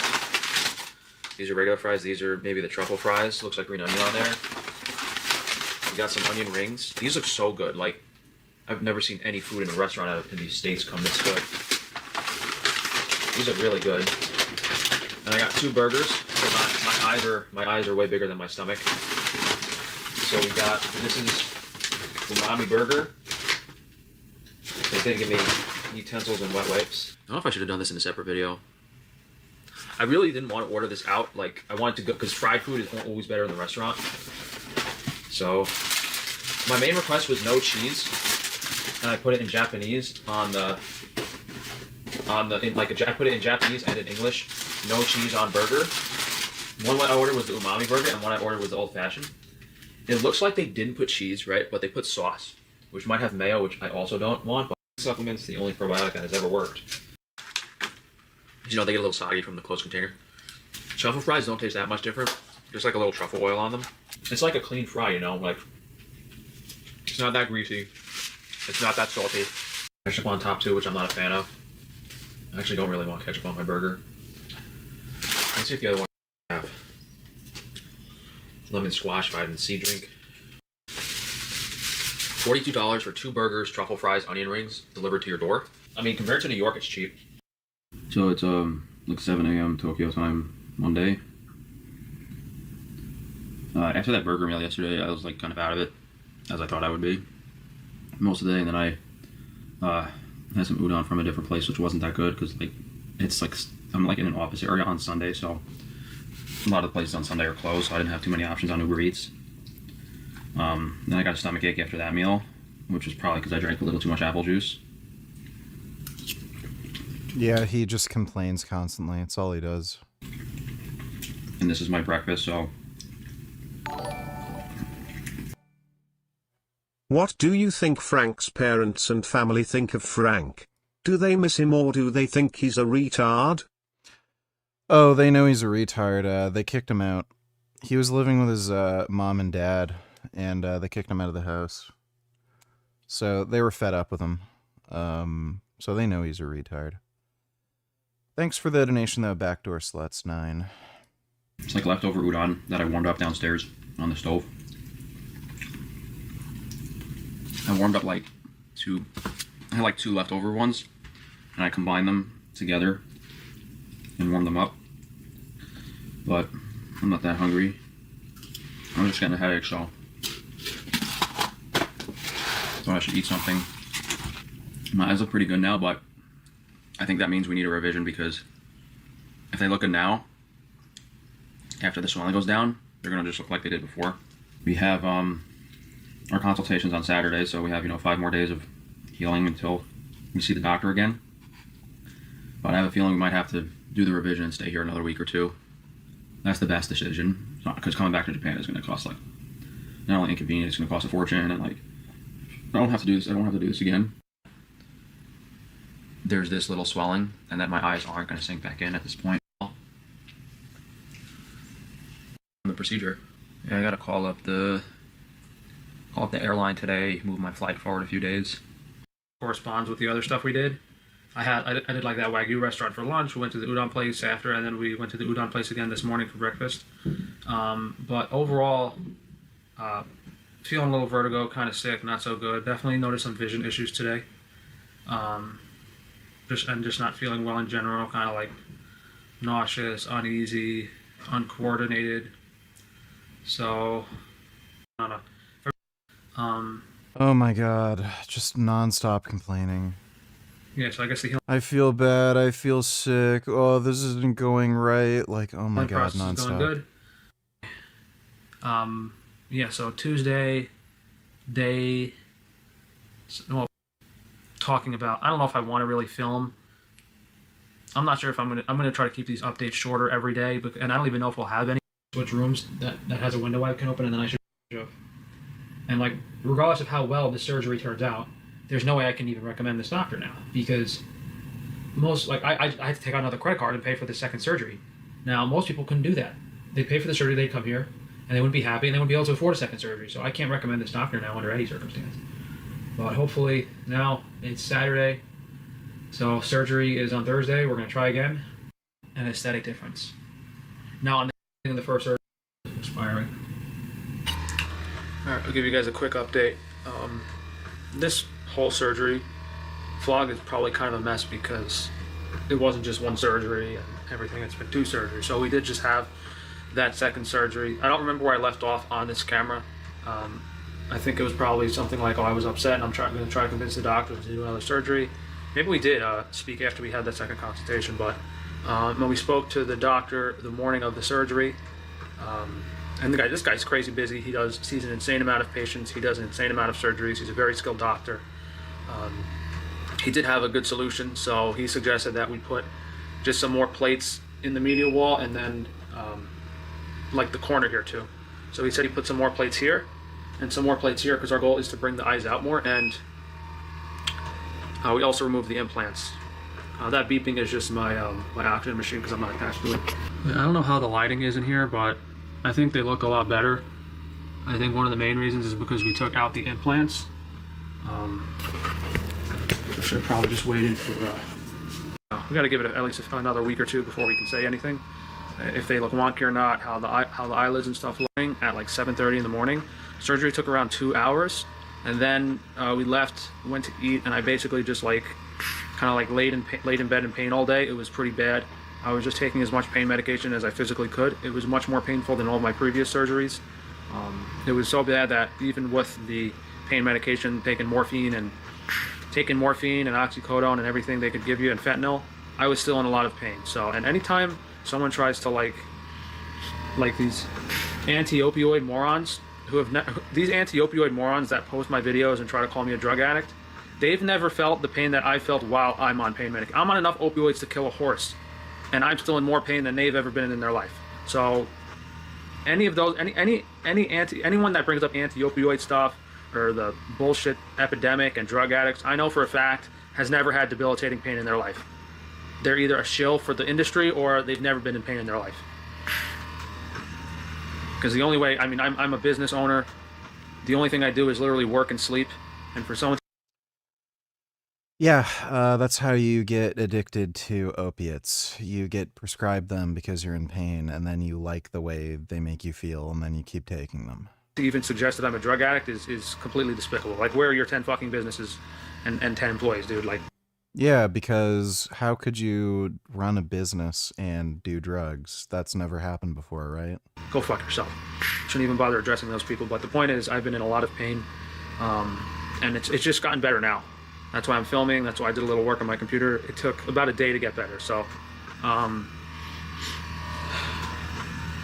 gotta like breathe in this thing too, so it doesn't trigger the alarm. Yeah, when I was, all these other surgeries I had, this was number 8 now. All these other surgeries before this, I was excited to go into surgery. I was ready for it. I was like, let's get it over with. This time, when I was lying on that operating table, right before they gave me the anesthesia, I was like, man, I don't know if I can do this again. Just and stuff. That's what every eye plastic surgeon does. It's like super basic stuff. It's easy peasy compared to the other stuff we've had to do. It's a complete walk in the park. So I'm not worried about any soft tissue work that has to be done. I'm just worried about, you know, how is this going to recover? Yeah, all I do is work and sleep, yet he says he spends 18 hours a day in bed, yeah. So he's just full of shit. How am I going to look? Am I still going to be unhappy despite doing as much as we could have? But I have a feeling, at least I hope, I don't know. There might be a weird scenario. I don't know. Let's just, I think I said it in this video too, I did have to pay again. I had to take out another, I have to open up a credit card and try and pay for this surgery again, because he was not willing to do such an extensive surgery as part of a revision, which I understand somewhat. But you know, there was definitely a misunderstanding with the first surgery. It was more of like The first surgery, we looked at the CT scan for what needed to be fixed skeletally, and how to reverse the decompression skeletally on the CT scan. We didn't really focus on the aesthetics and the actual results I wanted.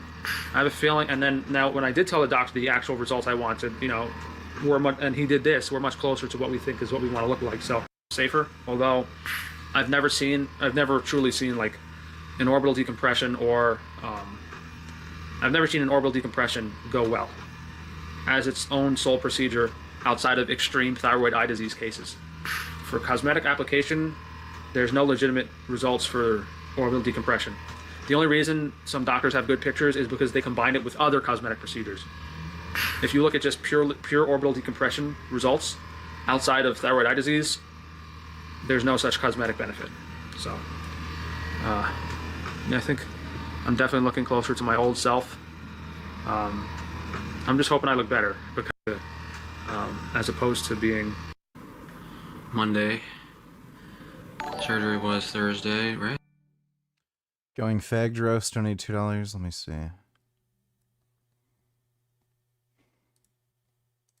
Fan of stealing homeless people's identities. Don't judge me. I trick them. I used to make a survey, 17 questions. I had a statistical survey badge that said I was a statistical surveyor. And when I would go around and I'd say, hey, excuse me, I'm taking surveys for the Salvation Army to try and determine where we're going to place our next homeless facility. I'm assuming, are you homeless? And they'd be like, oh, yeah. I go, okay, well, look, I'm taking a survey. They go, oh, I'm not interested. No, it pays $20 cash right now. You're going to pay me right now, $20 cash right now. And I'd show them a little couple of 20s and I go, right now, bro. And I write name, date of birth, social security number. I go through all the basic questions, all things I need to steal your identity. I get all that information and I give them the $20. I go online. First thing I do is I just order their birth certificate, order a copy of their social security card. I would mail it to an abandoned house. I'd order 3 secure credit cards, build up their credit. I would build some kind of a scam using a cell phone in that person's name or borrow from hard money lenders, borrow 3 or 4 mortgages at the same time in that person's name. When the whole thing is said and done, once you've got the money, you've pulled the money out, I would then turn around and I would go back to that guy and I would give him his cell phone, his computer, some money, probably ask him to hold some documents in the hope that once I took off with the money and law enforcement looked into it and said, hey, there's $1 million missing here, they'd track him back somehow to the cell phone and grab him and arrest him and he'd go to jail and it'd take a year or 2 before they figured out that he had nothing to do with it. Now, if he has a criminal record, it's that much better. I'm a big fan. What an asshole. That sounds like some dickhead shit to do. Wow, people are real fucking scumbags. So can you help me with explain a little bit on this? I was just looking at the chart here. And it says that in the calendar year 2027, someone that's making less than $15,000 will see an increase in federal taxes by 18.7%. Is that correct? Yes, Mr. Gomez, and that's a consequence of loss of premium tax credits, health care. Okay, so, and then in calendar year 2020, anybody making less than 15,000 sees an increase of 53.5%. Anybody who's making 15,000 to 30,000 sees an increase by 11.7%. Is that correct? Yeah, what calendar year are we in, Mr. Gomez? 2029. It's the next page. 2029. Yes. And then we see the next page in 2031. Oh, yeah, I've already seen this whole clip. Yeah, poor people have to pay more taxes, rich people have to pay less. Literally backwards. Simon says, do a jumping jack. Clap your hands. You're out. You're out. You're out. Simon says, say 6-7. Simon says, form a circle. Simon says, play ring around the buzz ball. If I win this game on stake, I'm gonna give y'all all these buzz balls. Yeah! Bang! Yeah!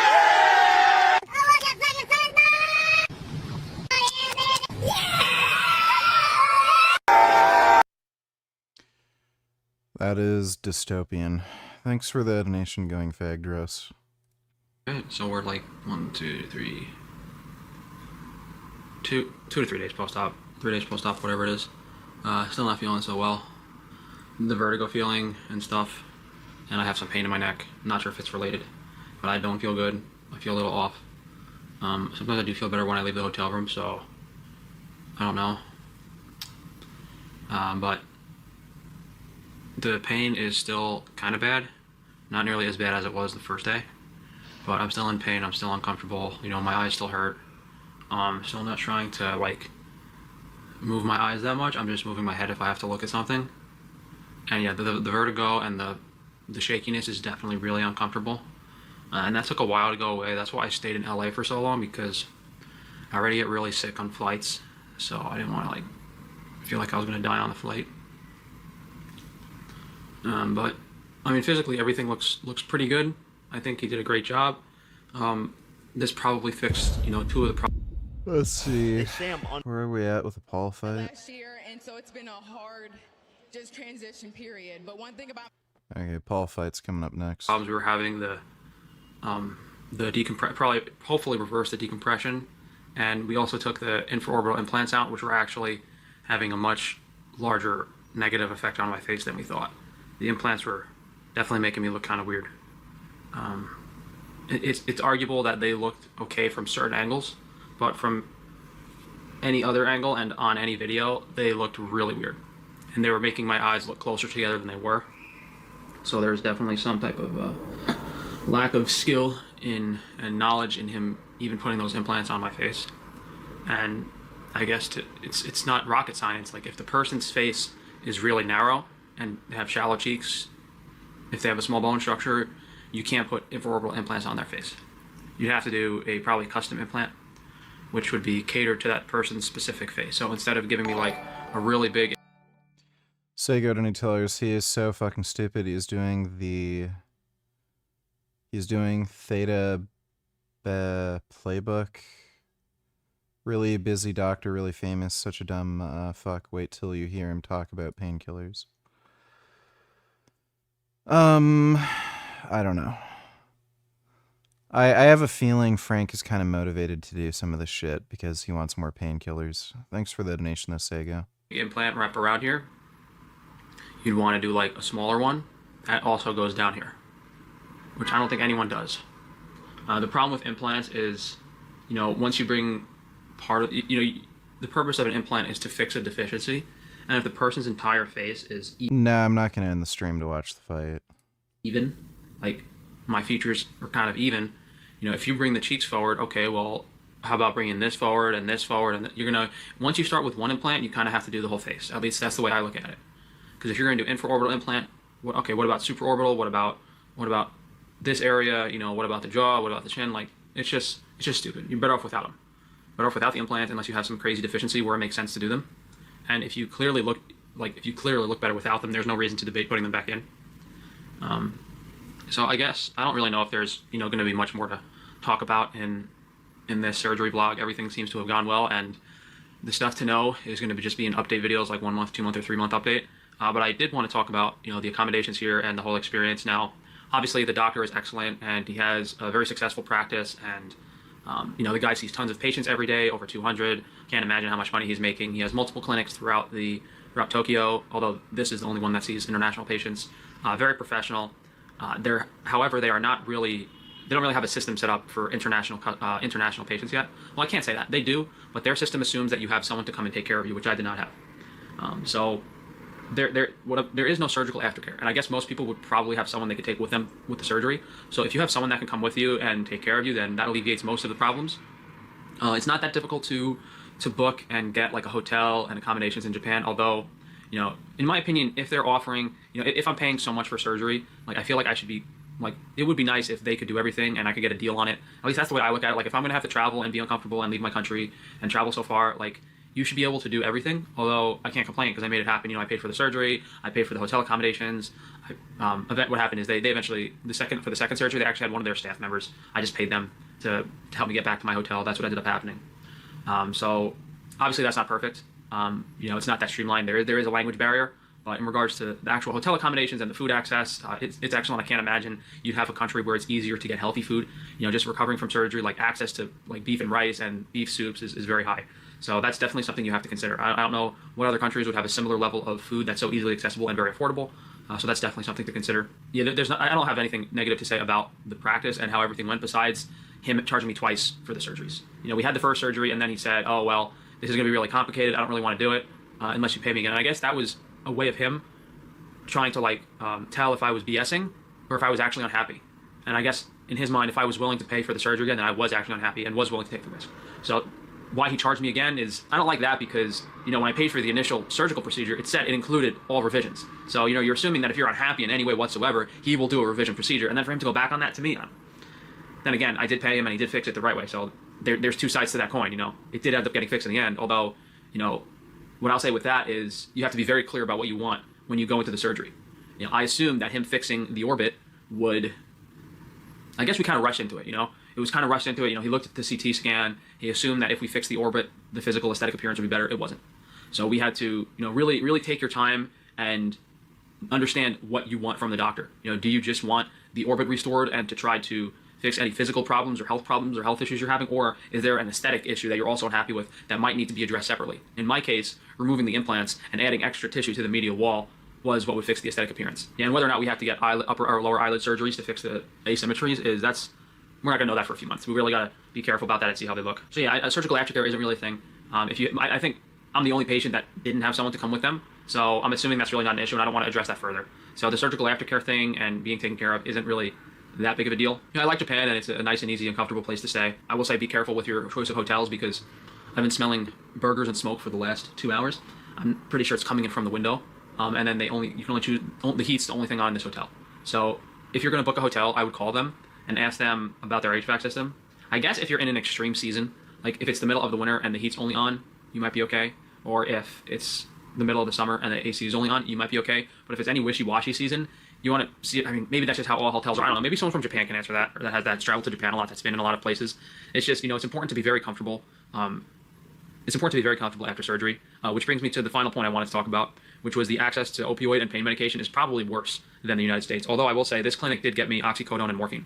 So I guess that is a non-issue. If you're looking to see this doctor and you are in an extreme amount of pain like I was, they did give me fentanyl post-op immediately, and they did give me morphine and oxycodone. I didn't actually use the oxycodone. It wasn't doing much, so I just used the morphine for about 2 days post-op, and then I was good. And you guys don't know what pain is. If you take oxycodone and it does nothing, like if you haven't been in that position, you have no room to say anything to anyone about any pain medication. I think I said it earlier in this video or in one of my vlogs. I am in more pain when taking pain medication than most people are in their entire life. I will debate these stupid motherfuckers all day. And the only reason I can think of why there's such anti-opioid propaganda is that they just want people to be in pain and suffering. And when you feel good, you get things done in your life. You know, if I'm able to take medication and feel good and achieve my goals and whatever I want to do in my life, the elite don't want that. You know, they want you to be miserable and unhappy and slaves to their regime. They'd rather have you broke, suffering, and in pain all the time. That's what they want. Yeah, the opioid epidemic, it has been completely manufactured. Is there some issues with abuse in regards to prescriptions and that stuff? I don't think so. I think it's a little ridiculous what's happened. Dude, he's so fucking unhinged and crazy. Dude. He is just so stupid. He is one of the just dumbest, most baffling people I have ever fucking come across. What a dumb motherfucker. And honestly, and I'll probably end this video on this note. You know, it's gotten so bad that, you know, when I went to a pain management clinic in northeastern PA, and I went to see the doctor maybe half a dozen times, and they would not prescribe me narcotic medication. I tried everything the doctor gave me. They gave me all this crazy stuff, like medications that weren't even for pain management, like gabapentin and antipsychotic. It's just like they're giving me weird shit that I didn't even want to try, and none of it works. None of it helped my eye pain. So hopefully I can find a doctor that actually wants to help me. It's fucking retarded. Like they've literally never. Yeah, tell me about it. Had any patient like me before. This is not a fixable circumstance unless you have a time machine and take away Dr. Taban's medical license. Honestly, that's the worst part about this whole thing for me is, you know, I haven't been helped by the people that are supposed to help me, you know, the disability and doctors giving me pain medication. The people that are supposed to help me haven't. He's claiming he's disabled. Even though he's driving. He keeps saying he's blind. Then why are you driving? know, I'm stuck on my own without pain medication, and that also includes the legal avenues. I haven't been compensated for what's been done to me either, so I'm stuck trying to still operate my business. So the whole situation's really fucked up, and it's just, you know, how much can I go on about, you know, like there's a priority of what needs to happen. Like, yeah, I could start speaking out against these anti-opioid morons. It's just, it never ends. It never ends, the amount of stuff I have to. But that just relays back to the reason I would never get plastic. Now, not knowing what I know now, there's no reason to get any surgery in the first place, because if doctors aren't going to take care of you and disability isn't going to compensate you if something goes wrong, fuck them. Don't participate in their system. Don't give them any money. Maybe they'll learn eventually and maybe things will change. But until that happens, no. Until people stop participating in the system, things will not change. As soon as these people stop seeing money go in their pockets, they might wisen up. But that's the only thing that will change things. Well, Frank is still a complete fucking retard, but we already knew that. Sit on one thing and just do one thing. Historically, they're working on multiple projects in the background in some way. Like, that's just happening. So in my head, I'm looking at the possibilities. Street Fighter isn't going to be the only Capcom game that's a fighting game that they want to likely produce. And clearly, Street Fighter did very well. It is definitely going to make it a lot easier for similar governing bodies that were responsible for all the success in Capcom's latest fighting game division to hopefully produce something else that could allow things to be successful and bring just as much success. Because Street Fighter 6 is it's honestly doing crazy, the legs that game has. And it's still not nearly... Let's start yet. Oh my god. I pushed through, I believe in myself, I have faith. Holy fuck. As discounted as games like Street Fighter 5 was at the time. Street Fighter 5 was much cheaper, dude. Like, that game was going down to $15 within a 2-year time span after its release. They were trying to get you to buy that shit. So 6 is still at least $30 even on sales. So my brain just starts thinking, it's already been 2 years. We're getting closer to 3 years that the game has... Is Frank a hypochondriac? I think you mean hyperchondriac. Isn't hyperchondriac somebody who thinks everything's always wrong with him? So yeah, he's a hyperchondriac. Thanks for the donation, James.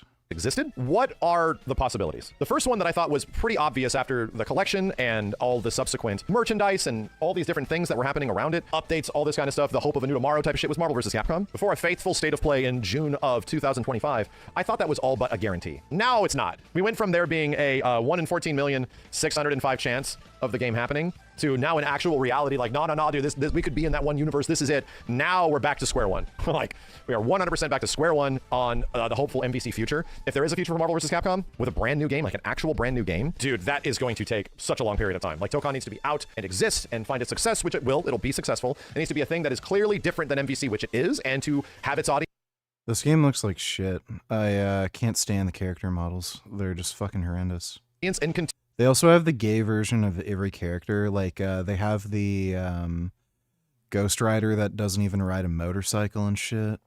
Continue to thrive in some way. Like, that just needs to be a thing that exists, right? So with that being said, it's going to take a very long time, if at all, for MVC to even do anything, for it to exist in any fashion with a 4 or whatever. So you have to start thinking, chances of Marvel vs. Capcom went down the drain. In the next few years, like possibly year or two, we're going to have to get another Capcom fighting game announcement, straight up. I don't know at what point it could happen, but I definitely feel like it's already very late. Considering Street Fighter 6's success, it already is really late. That game had a great first-year sales. You would be surprised that they didn't immediately jump on board with another fighting game in production at some way, but who knows? Things just take a long time at Capcom, dude. We don't even have Devil May Cry 7 yet. This is the next Capcom versus SNK. That one has now jumped to the top, straight up. CVS3 and the amount of equity that SNK has, the amount of stuff that Capcom has learned, the kind of teasing of all of it happening from the SNK side, Capcom characters crossing over into SNK characters crossing over into Capcom. Like, it feels like whoever's behind the scenes is making sweet love and making out all over the place. It's like, the announcement could be a thing. Who's making it? That's a good question. With like Ken and Shun. But SNK has a lot of money. I just personally see that they would want to emulate the success that they have had back in the day with the CVS game. How does that work out? Like, what can you actually pull from to get approval of something that's going to cost you, what, $40 to $50 million to make? Have it sell in similar fashion to like a lower Capcom game. I'd like them to make another Capcom game that MVC versus Capcom that doesn't suck. That'd be really cool. Look, guys, yes, Let's see. Taken to hospital in critical condition. You can see there police cordoned off Rito Street. 2 stabbings here in the capital last night. I just saw I've been known to overdose twice before, or 3 times.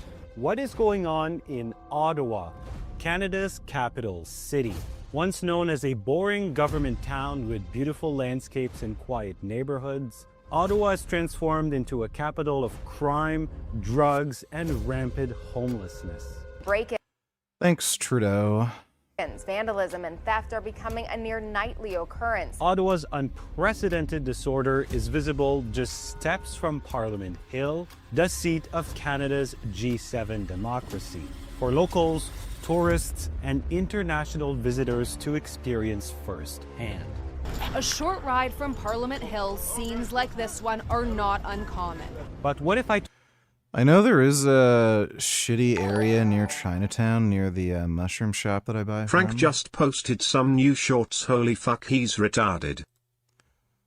If you guys want a quick eye update, we can activate frog mode pretty easily. So unless my eyes are focusing, one of them will always go Whoa. Jeez. out, and I can actually switch which one is in focus. And this is because we had a strabismus surgery to try to fix my cross eyes. So I was really cross-eyed after that doctor botched me, and they turned my eyes out. What they should have done was add medial support, which they did now, but now my eyes are pointing out because of that strabismus surgery they did. So we have to undo one of the corrective surgeries that was actually the incorrect procedure to do. That is, if things don't look better in another month or two, because my vision really hurts. It always goes out of focus. It's very hard to keep my eyes like this. Aesthetically, I don't have a negative canthal tilt anymore. My eyes are further set apart, so I might actually look better than I did before any surgery, but the pain and vision issues are very apparent. Dude, this is fucking crazy. He looks like Sfarage here. Oh my god, what a fucktard. This is so insane. Let's see, he has a bunch of new ones.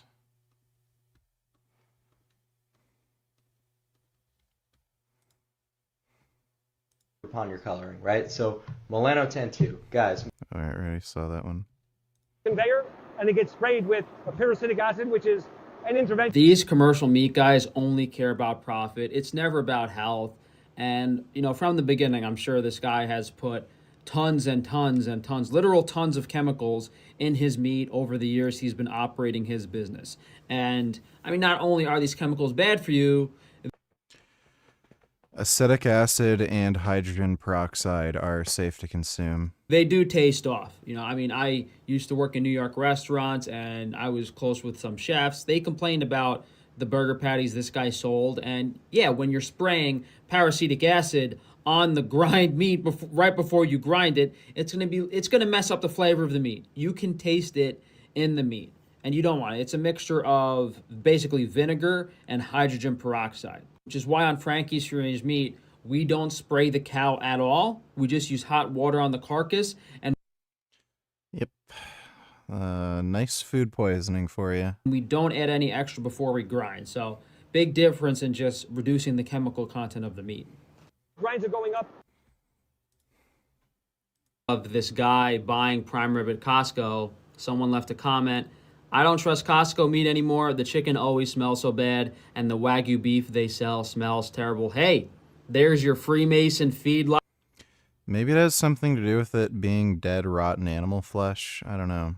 Garbage. These conventionally raised animals that are fed super cheap, low quality corn and soy nonsense, pumped full of antibiotics, vaccines. The animals are super sick. They smell terrible. Their insides are diseased. That translates directly to the meat, which is then bleached, sprayed with chlorine, packaged in vacuum, and then sails on a ship for 2 months to the States before you eat it. So keep in mind, not only is this Costco meat from sick, low-quality animals, it's also several months old in some cases. So that's why Frankie's Free Range Meat, we don't do any of that stuff. We have the highest quality, freshest beef. Make sure you're supporting the right people. And a lot of the reasons that you shouldn't be buying meat from these big processors, mainly supermarkets, Costco, etc., because of the cleaning chemicals and super strong stuff they need to sanitize these facilities on a large scale. You know, imagine you have these workers that don't care too much about their job, and the USDA, the government, is screaming at them to use bleach and these super strong chemical cleaners. And they don't use bleach on meat. And that's what the meat is touching. The meat is touching the surface of those chemical cleaners, which is getting mixed into the meat. Sometimes it's so much you can even taste it in the meat. So, you know, mainly supermarkets, Costco, places like that. And I've seen these huge microwave machines that they blast frozen boxes of meat with to thaw them out within like 45 minutes. It's insane. So yeah, you could just like not eat meat. Ground beef tastes off. There's a reason why. My eyes wandered, and you know, the poor vision and me being in several car accidents just this year is nothing compared to the amount of pain I'm in. Today was one of the few times per month where it's really bad and I'm incapacitated for like 48 hours straight, just lying in bed trying to get the headache to go away, like hydrating and just eating. Still in pretty bad pain right now, but like I woke up at 10 with a mild headache, tried to get some work done. By 1 p.m. I was speeding home in my car to just try to lie in bed, and now it's 10 p.m. basically laid in bed for 9 hours straight, and I'm still in a lot of pain. So hopefully by tomorrow morning we're somewhat functional, and most days I can get like 2 to 3 hours of work done, but now is one of those times where I can't do anything. I have to lie in bed all day, and no doctor wants to help or treat my pain.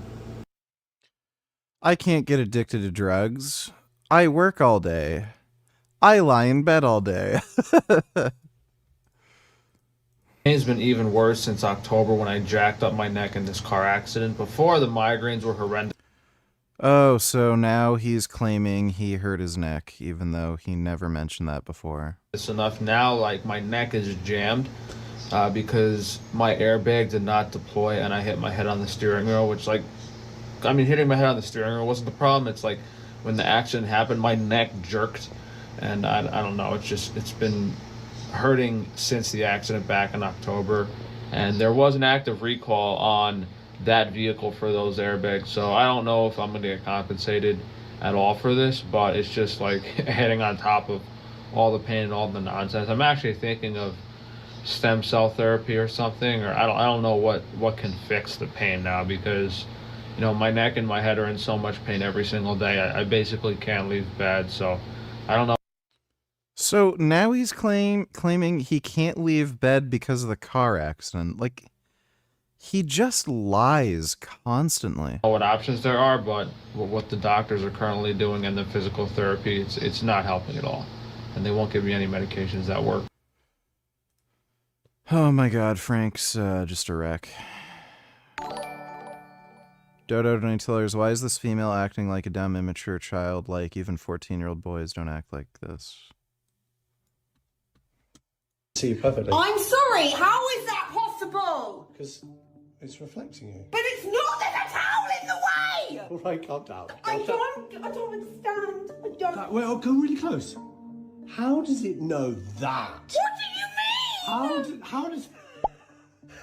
know? How can it see me? My face is covered by a towel. So? I'm not even being like, this is weird Matrix shiz. How can the mirror see me? How can it know I'm doing anything? How does it know? I actually don't know. Please, somebody explain this. Explain it! Thanks, Dodo. Great, Donatillers. This guy promotes eating raw meat and raw eggs. Vegan influencers are giving dangerous health yeah, beta male faggot. advice that has already caused many. This person wasn't just vegan. She ate like raw fruit and wouldn't drink water. People their lives. Yet they spread their bad. Dude, this guy is a weak little beta male fag. Can this guy even do push-ups? You know, I love how they're like, a vegan diet is going to kill you. They never, ever show images of me or Brian Turner or like anybody who's like fine in the vegan community. Just like weird weirdos eating a raw diet. Nutrients that the human body needs. Okay, so apparently I can't get any of these nutrients. I don't know how I'm still alive. Yeah, who cares? A diet. Yet he's just some like tiny, weak little fucking loser. Just making the same content as Farage. Gives a shit. Told you that this didn't just happen by accident, but that Ottawa's decline is the result of bad ideological policy. Hi, I'm Ellie, and I've been involved in Canadian politics for almost a decade. Journalist for Canada's top independent for yourself, and together we'll expose the politics and unprecedented crime surge in the last decade. And the numbers are shocking. According to the Ottawa Police Service, Ottawa saw a 63% increase in crime between 2015 and 2024, with 50,000 criminal offenses committed in 2024 alone. Violent crime is up 58%, property crime is up 64%, and shoplifting has increased by a shocking 380%. Yeah, it's because they don't lock any of these people up. They just, when they arrest them, if they ever bother to, they just let them right back out on the street. 4% between 2015 and 2024. Ottawa police data also shows that there were 188% more homicide victims in 2024 compared to 2020, 20% more shooting incidents in 2024 compared to 2020, and 85% more vehicle thefts in 2024 compared to 2020. Police have also issued warnings to residents about a rise in break and enter, and Ottawa is dealing with a considerable knife problem. But as we're about to see, crime is not the only thing that has. Part 2, the surge in drugs and homelessness. In addition to being deaths have declined this year, but even they admit that no one really knows why. But what we do know is that the drug crisis could actually be about to get a lot worse. That's because there are now reports of Xylazine, also known as Trank, which is a flesh-rotting zombie drug, showing up in Ottawa's drug supply. According to the Good. Let the drug addicts just wipe themselves out. Problem solved. Current, a local media outlet, a quarter of all fentanyl seizures in Ottawa have been found to contain Xylazine. Also concerning is the fact that Ottawa Public Health says that opioid use amongst kids grades 7 to 12 has doubled in just 2 years. Ottawa, like many other progressive cities, has embraced the harm reduction agenda. Addicts have been given so-called safer supply drugs. Yeah, if only they do that to steroids. Oh, hi, I'm a steroid addict. Can you give me free steroids? There have been vending machines. Dude, it's so funny. They'll literally give drug addicts free fentanyl, but they won't give me free steroids? Like, oh, it's so stupid. Oh, we live in backwards retard land.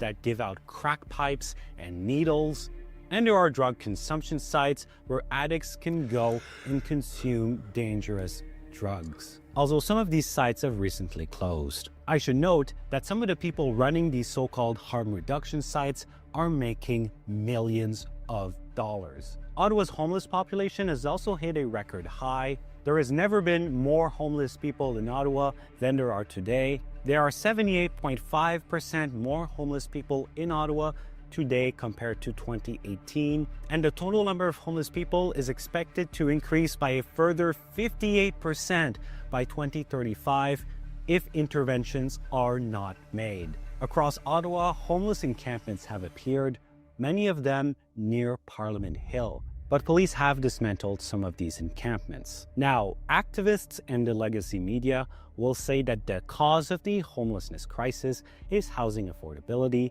and they will blame landlords and developers. However, the reality is far more. Well, for one thing, they're making it impossible to develop and making it impossible for any of these people to make money, either on single-family homes or on rental units. And they're like, this is all deliberate. This is all a plan by the Liberal government to make housing more unaffordable. Complicated. Yes, housing costs in Ottawa have increased dramatically, just like they have in most places in Canada in the last 10 years. But drugs, addiction, and mental health are also a cause of the homelessness crisis. When someone is addicted to drugs, they are often pushed out of where they are living, sometimes by family members or partners, and if they live on their own, addiction gradually consumes more and more of their income. Eventually, they are spending so much on drugs that they can no longer afford rent, they get evicted. Did you see Plant-Based News, the latest video? Someone was being paid to bash veganism and was interviewed. I saw something about that. Were they able to actually verify and confirm that was true, or did they just take the person's word for it? And end up living on the street to sustain that addiction. As their dependence deepens, they require additional money, which often leads to panhandling and stealing items from store to resell for cash. This growing demand for drugs, in turn, empowers drug dealers and fuels the broader criminal economy. Part 3, the crime and drug hotspots. Oh. What's going on here, Gum Gum? You want me to fix the blankie? Sure, you got a blankie to lie on? Yeah, sort this out. Kitty likes lying on blankies. Gum Gum. My goodness, you're so big and strong and handsome. That's my Gummy. Gummy has been very gummy lately. Yeah, so beautiful and gummy. Oh, yes. So beautiful and gummy. Oh, I love you. So striking about Ottawa's explosion in crime and lawlessness is that it's not happening in some far-off, sketchy neighborhood away from the city center. It's happening right downtown for everyone to see. According to the Capital Current, Canada's crime hotspots include the Barwood Market, Centertown, and Lower Town, all areas that are near Parliament Hill, the seat of Canada's federal government. These hotspots have also... Dodo, Donny Tillers, would you end the marriage right away if this happened? Let me see.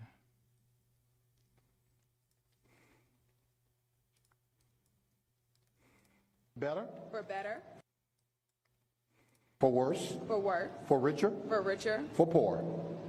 For poorer. Yeah. Yeah, that'd be done.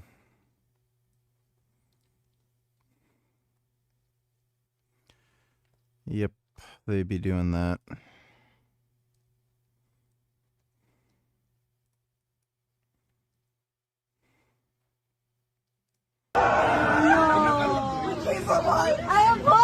I have a question. Hello. Hi. Hi. Who wants me?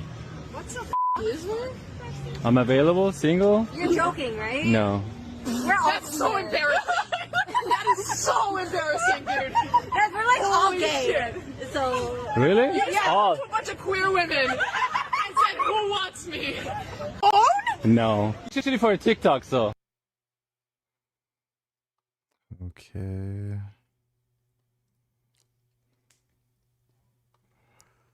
Entitled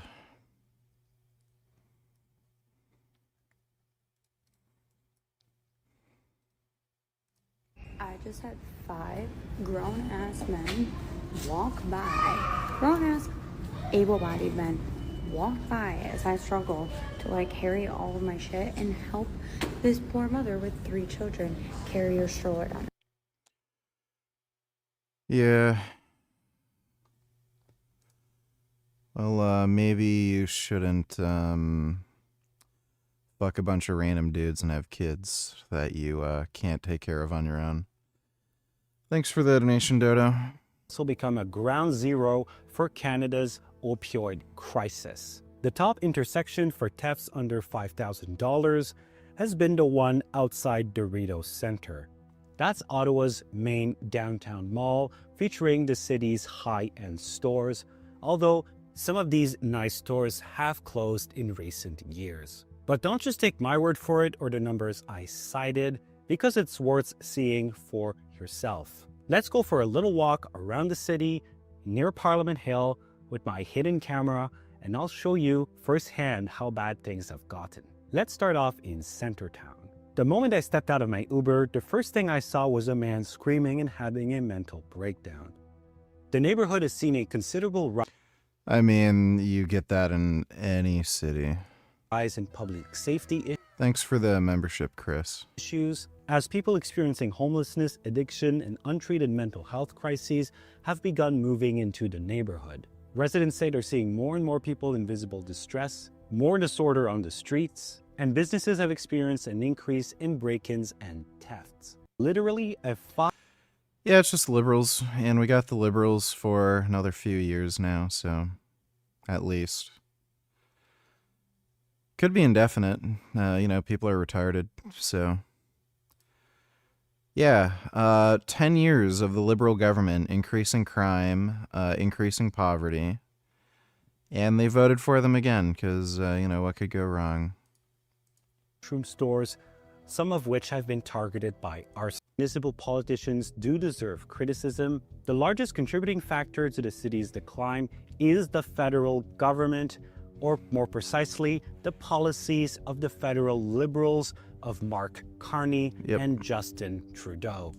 First, for nearly a decade, the Liberals failed to accelerate housing construction and then dramatically increase immigration to unprecedented levels never seen before in Canadian history.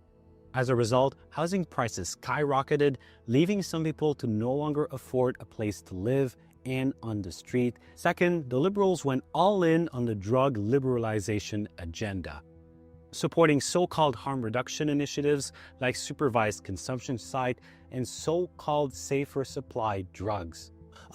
Safe consumption sites. There was one when we came into office in 2015. Now there are dozens and dozens and dozens. Safe consumption as well, making sure there's a safer supply. And critics argue that these policies have had a negative impact on the drug crisis, and I would add that they've also contributed to the homelessness crisis. Third, the Liberals' Bill C-5 and Bill C-75 have resulted in the release of repeat violent offenders and have taken away mandatory jail time for certain violent crimes, creating a revolving door justice system and unleashing a crime wave. This disastrous combination has led to the destruction of Ottawa and many other. All we have to do is vote conservative, and Canadians just couldn't do that. So gay and retarded and cucked. In an announcement as disturbing as it was predictable, the Justice Department has come out and said that it will not release all of the Epstein files today, even though this is the deadline per the law that Donald Trump himself signed. Here's Deputy Attorney General Todd Blanche trying to explain away his failure to release the files on Fox and Friends this morning. Well, today marks the deadline for the DOJ to make the Epstein files public after the president signed a law requiring those to be released. So in these files, are we going to learn any new information about Epstein and people that may have been associated with him?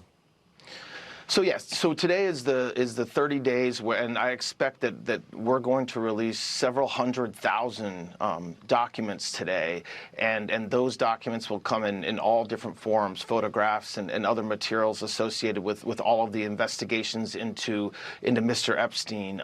And just so everybody appreciates, President Trump has said for years that he wants full transparency, and he wants the Department of Justice to release everything that we can with Then why doesn't he release it?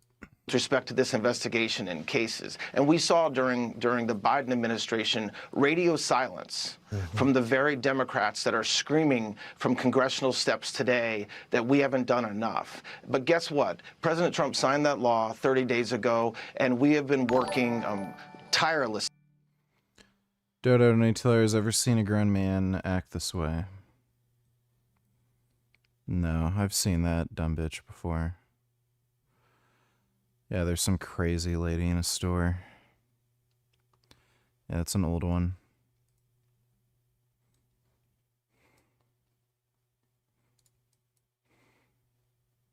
Okay, I'm asking you to sit Can down, you bro. please get off of me? Gary, please don't put your hands. I'm begging you, please sit down, Gary. Please don't leave me. Please, You see this, right? Gary, You see Gary, this? please I'm stop. trying to go. Nothing from you. I want. Yeah. She's kind of dumb for not moving out of the way. A husband driven.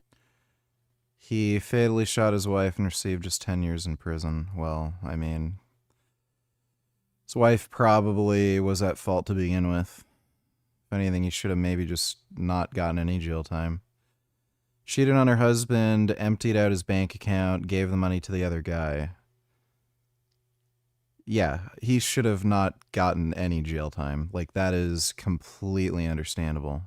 It's a chilling moment as a husband driven mad with jealousy stands in his driveway. Yeah, I don't know if you could call that jealousy. 60-year-old Karen. I'd be jealous too if somebody took my money out of my bank account. I'd kind of want that money back. Birmingham is wearing only a robe, and that shotgun he's holding, it's aimed right at his wife, Patricia. You really want this on video? I'll pull it. Okay, this chick is stupid. This chick is insane. She was literally trying to drive him nuts. Yeah, he should have not gotten any jail time. I'm mad enough to just pull it. Your neighbors are gonna see you point your gun at me. All right, goodbye, Bruce. Yeah, he should not have gotten any jail time. Hope it was working. The evidence was rock solid. After all, every moment of the murder outside Houston was captured on video.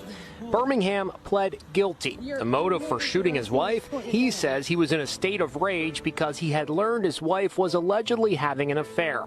But her family says that's simply not true. The defense wasn't about justification. It was about why he did what he did. Yeah, if that's true, that not only did she cheat on him, but emptied out his bank account, like, that he should not have gotten any time. That is totally understandable that he'd freak out like that. LMFAO imagine of redacted was funneling your money to another guy she was dating on the side. That wouldn't even surprise me if it were true. Remember those $50 to $100 a day Amazon purchases? It was her own Amazon store, just funneling your money out. Nigga. Well, no, it was on my Amazon account, and I could see where the payments were going, so thanks for the donation, though, stupid.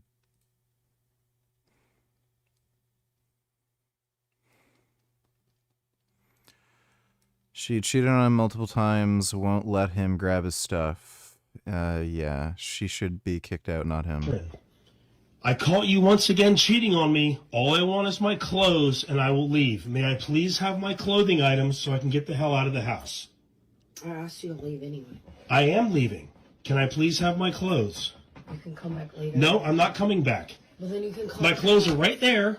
All I need is the things in the dryer. That's it, and I'm out of here. Can you please move out of the way so I can get my clothes, and I will leave? You can call the cops. So that you can be... Yeah, like, we need to get rid of this, like, oh, never hit a woman. Just hit these women. Just hit them, they'll stop doing it. With Michael. You can call the cops. I don't want to call... Yeah, like, if we just had sensible societal standards where we treat men and women equally, where if a man was doing this, like stopping you from leaving and like saying, no, you can't get your clothes, like nobody would have a problem with you punching the dude out. So just let dudes hit women in the same circumstances that, you know, men hit men, and then everything will be fine. Nothing will be a problem. Women will stop acting like this. Call the cops. I just want my clothes, and I will leave. Okay. May I please have my clothes? No. Friend. Yeah, what a dumb bitch. Just get a squirt gun, go squirt, squirt, squirt. Since that day, to make sure that we get every single document that we have within the Department of Justice, review it and get it to the American public. Now, The most important thing that the Attorney General has talked about, that Director Patel has talked about, is that we protect victims. And so what we're doing is we are looking at every single piece of paper that we are going to produce, making sure that every victim, their name, their identity, their story, to the extent it needs to be protected, is completely protected. And so I expect that we're going to release more documents over the next couple of weeks. So today, several 100,000, and then over the next couple weeks, I expect several 100,000 more. There's a lot of eyes looking at these, and we want to make sure that when we do produce the materials we're producing, that we're protecting every single victim. Yes, I'm sure that it's the victims that you're looking to protect, and not the one guy who all of you work for, including who Todd Blanche himself works for as his personal criminal defense attorney, the guy who just so happens to be littered all over the files. Now, you'll notice, of course, that Blanche tries the usual deflection by pointing to Joe Biden's DOJ. First of all, this has nothing to do with Joe Biden. The law was passed during the Trump administration to release the files during the Trump administration. The fact that you have to point to Joe Biden is not a reflection of him, it is a reflection of you. But in fairness, let's talk about why Biden didn't release the Epstein files. Two reasons here. One, Ghislaine Maxwell's prosecution was ongoing until her conviction in 2021, and then her appeal was ongoing until 2025. I know that we live in a world where the DOJ is completely weaponized, but a normal Justice Department wasn't going to release the files during an ongoing prosecution and risk undermining their own case. A case that was, by the way, successful, considering Ghislaine Maxwell is now in federal prison serving a 20-year sentence, although admittedly, she's in a much more comfortable prison now that Trump's got his way with her. And that's a point, all of which, by the way, that even Kamala herself made on air just this week. Why didn't the Biden administration release those files? Was that something that they felt would look bad while they're running against this guy, or why didn't they come out during your administration? To give you an answer that will not satisfy your curiosity, I will tell you, we, perhaps to our damage, but we strongly and rightly believed that there should be an absolute separation between what we wanted as an administration and what the Department of Justice did. We absolutely adhered to that, and it was right to do that. The Justice Department would make its decisions independent of any political or personal vendetta or concern that we may have. And that had. Garland's principal focus was not seeking justice without fear or favor, it was avoiding the optics of politicization. So color me 0% surprised that Merrick Garland's DOJ opted to avoid releasing any files in which Trump's name is quite obviously mentioned enough that Trump has now put a team of FBI agents on making sure that his name is flagged and redacted. Frankly, if you ask me, Merrick Garland should have made sure to release those files, but he didn't. And you can add that to the list of missed opportunities by an attorney general who is not the right man for the moment. But going back to this moment right here, I asked ranking member of the House Oversight Committee, Robert Garcia, just a few days ago what would happen in the obviously very predictable event that the DOJ refuses to release the full files. Here's what he had to say. You know, of all people, Thomas Massie has been pretty outspoken about the fact that there will be consequences if these files aren't released, that it's not like, you know, this was some voluntary suggestion that they do that. This is an actual law. And so what are the consequences that will be imposed if we don't see these files? And frankly, who's there to enforce consequences if it's the DOJ that's being forced to do this? Look, I think that first, Tom Massey's right. And I think even the Senate has been talking about legal avenues. And we agree with that. We've been talking to our Senate partners. We think that there are ways that we can use the courts if we need to.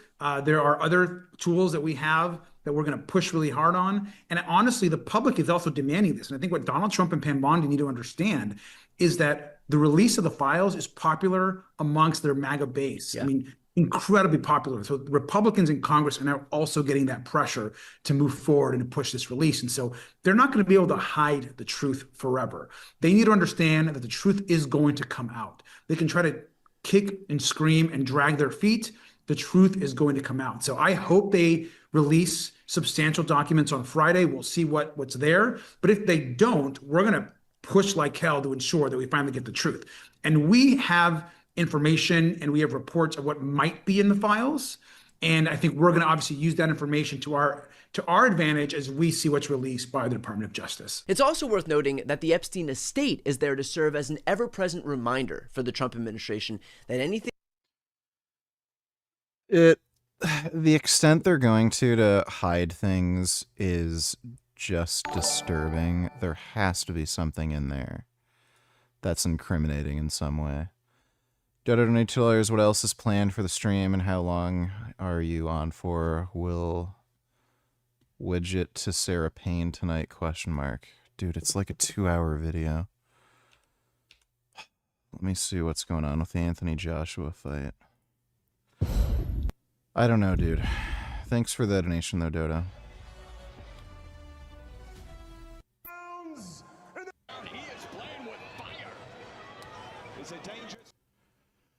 All right, they fighting.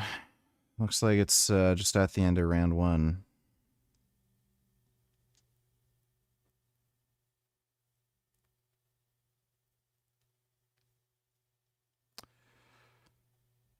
It's hard to tell so far, but looks like Anthony Joshua is going pretty easy on Jake Paul. Maybe I'll just do some, like, watch this in the background or something. You guys can just, like, if you have Netflix, you can watch with me, but...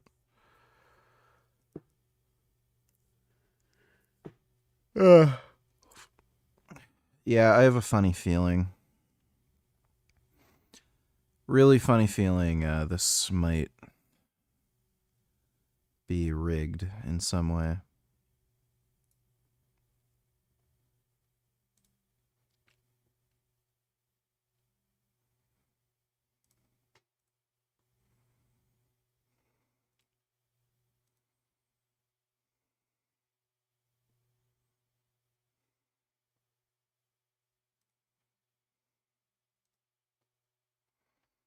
Round 2.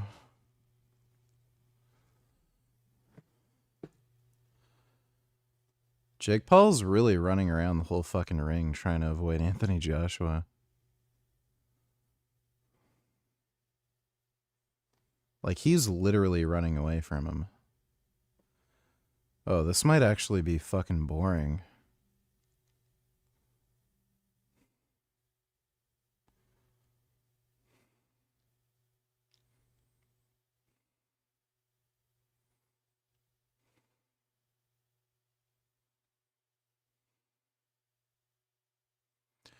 It's crazy the size difference between the two of them. Anthony Joshua is so much more jacked and way fucking bigger. There's got to be at least like 20-pound weight difference between the two, like at least.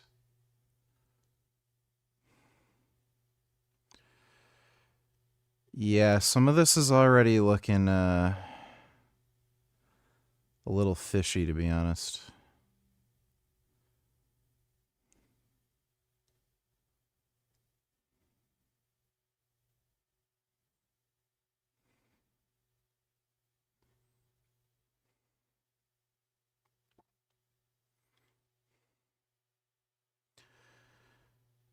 You know, Mike Tyson in his prime, if he was fighting Jake Paul would be fucking dead.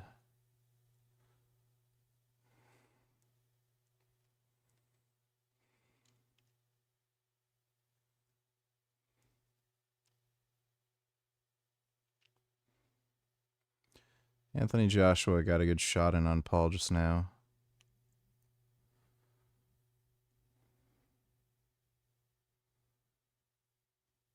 I don't know why the ref isn't breaking them up faster in the clinch. It's kind of weird.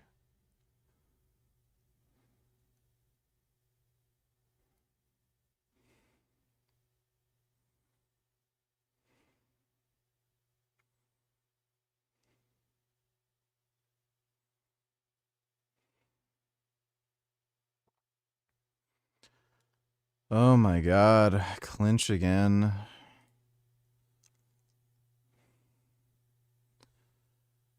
Jeez. He just keeps running away from Anthony Joshua, like maybe gets one punch, like, you know, body shot in and then runs away, and then, like, for the whole round, he might only get in 1 or 2 shots and then just clinches the rest of the time. Yeah, this might be highly, highly boring. Yeah, it seems like Jake Paul's just trying to survive the fight.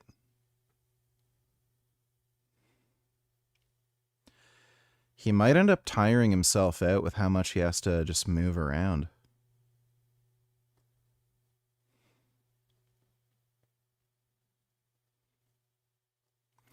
Every time they clinch, I bet you Paul's whispering, okay, on the next punch you go down, just like we practiced. Yeah, really.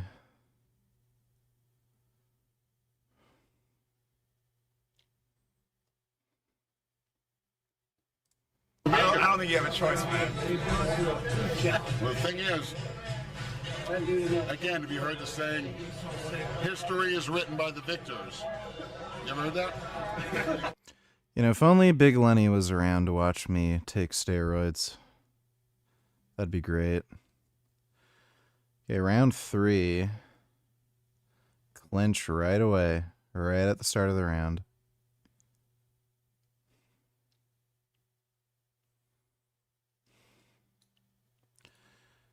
Jake tried to clinch him again, but took a headshot.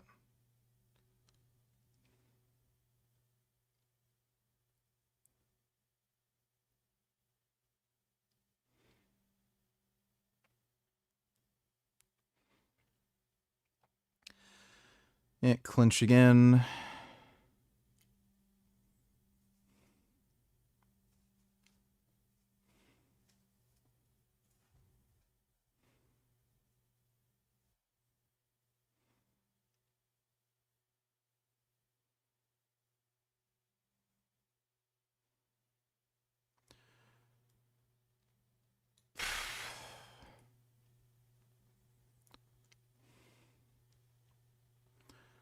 Another clinch.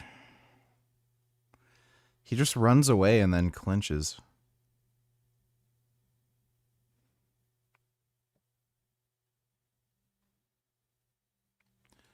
Another clinch.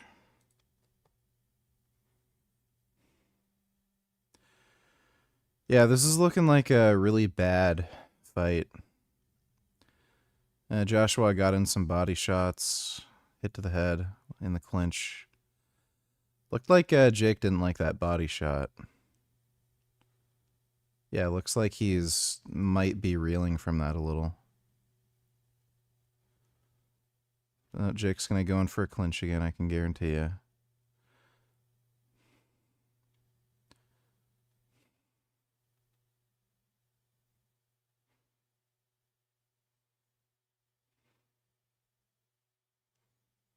If I were Anthony Joshua, I would bait Paul for one of the clinches and then just fucking land a haymaker.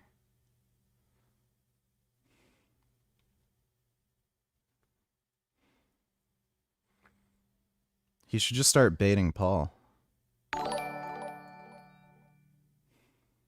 Holy shit, did you see Frank's recent short 1-month post-op? If he's not focusing his eyes, they literally drift apart like a frog. I actually feel bad for him, that's awful. We already reacted to the video. He deserves much worse. He's a piece of shit. Thanks for the donation, dude.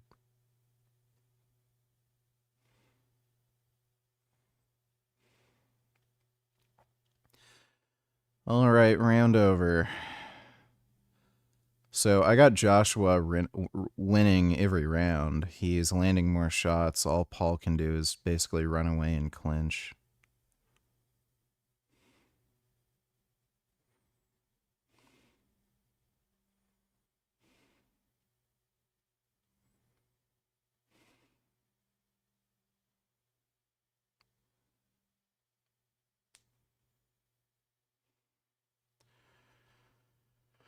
I hope Joshua actually knocks him the fuck out. It seems like it'd be pretty easy too. Like, again, all he needs to do is bait him in for the clinch and then just knock him the fuck out.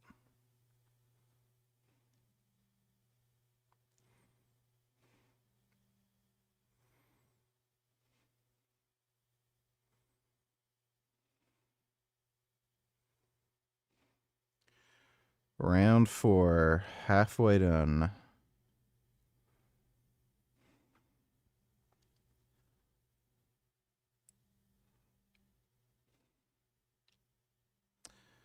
Clinch. Oh, Paul fell down. I think he's getting tired. It's kind of slow getting up too.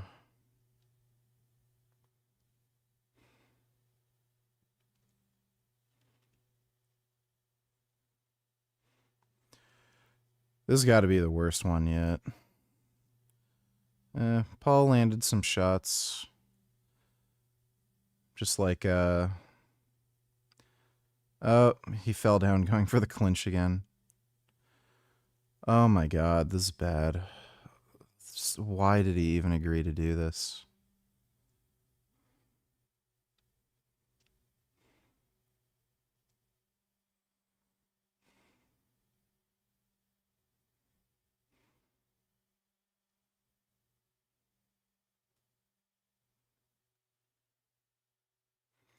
Trying to clinch him again.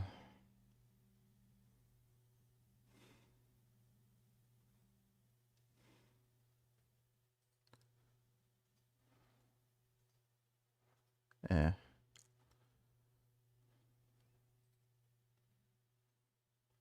Jake looks like he's getting loopy. Like really tired doing all that running away. Oh, he fell down again. Oh my god, he keeps falling down. He's getting tired.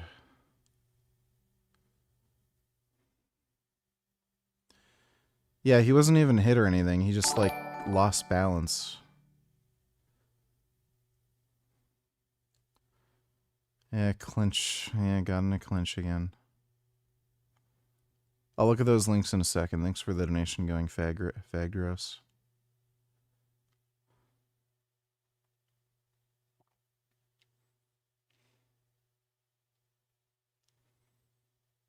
Yeah, I fell down again. Oh my god, what in the hell?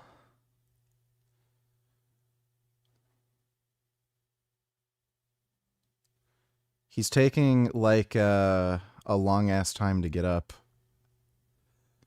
Wow, what is this? Oh, shit.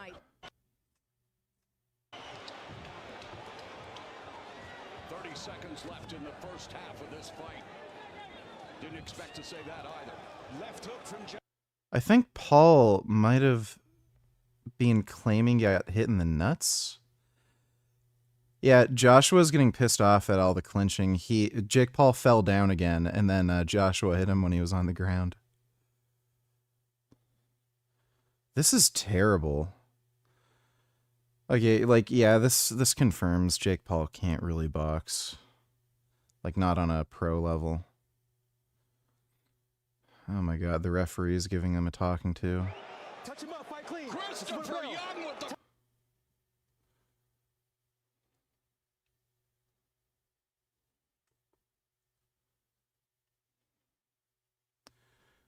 Yeah, that's the end of round 4. Yeah, this is just fucking terrible, dude. This was such a bad idea. He should have just stuck to fighting, like, celebrities and random bums. Yeah, he's literally tired from running away. He hasn't even fought Joshua. He's just ran away and clinched.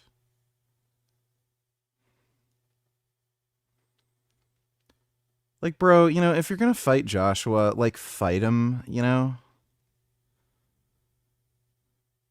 Like, why even do this? This might be a problem for him going forward, too, because, like, now everyone knows, you know, he's just a fucking tomato can, basically. Well, I don't know if tomato can's the right word, but he's, you know, he's nobody, and we all know if he ever tries to fight like real fighters, he's just gonna fail miserably. So going forward, these boxing events might not really do too well.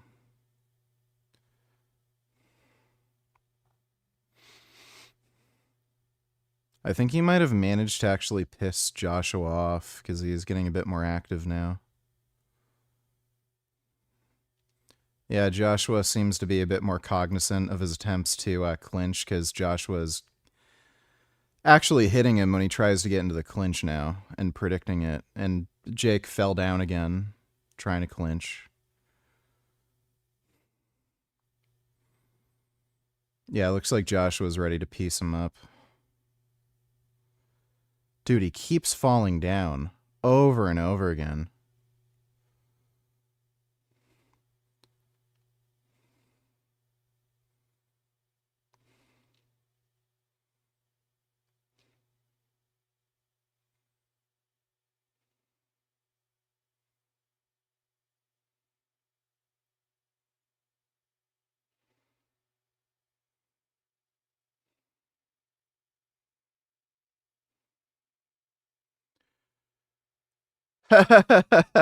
Joshua rocked him and he went off balance. Oh, and he fell down again.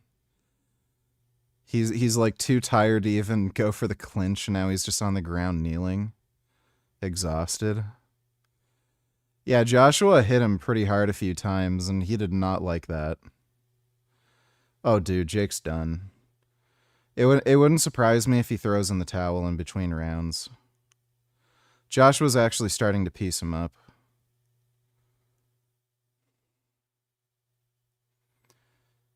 Yeah, Joshua got him down. Jake is literally grabbing onto his leg. That's down, yeah. So the ref's starting the count.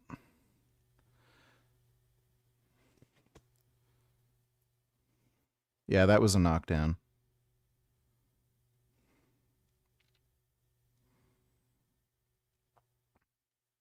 Jake is like super off balance. He's like overcommitting to these shots. It's weird.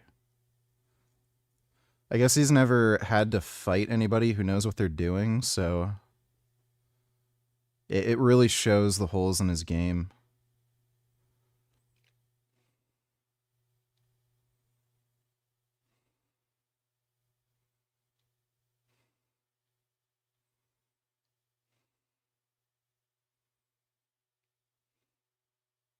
Yeah, Joshua's stuffing these clinch attempts. All right, that's the end of round 5, I think. Yeah, this is embarrassing. This was more awful than I could have thought it would ever be.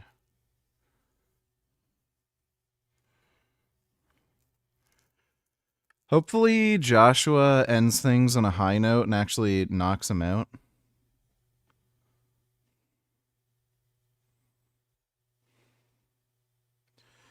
Yeah, Joshua might be waiting till the final round to like really fuck him up.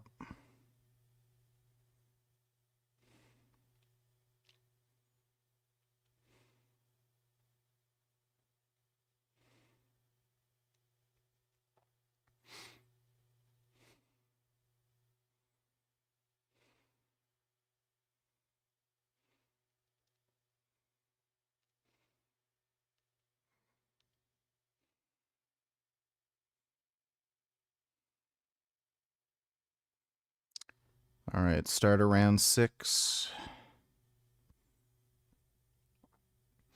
How many times is Jake Paul going to fall on the ground trying to clinch? 3 or 4 times at least? Oh my god. Jake Paul was like trying to charge at Joshua, going for the clinch, and then Joshua like just stuck out his hand against his head and stopped it. And then Jake Paul tried to go for the clinch again, and he just fell over his own feet, and now he's on the ground again.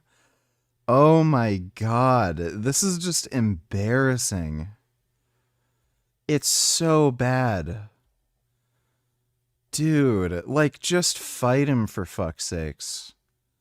Oh, this is so much worse than it could have, like, oh my god. It's so much worse than I could have ever imagined. Yeah, Josh was piecing him up against the ropes.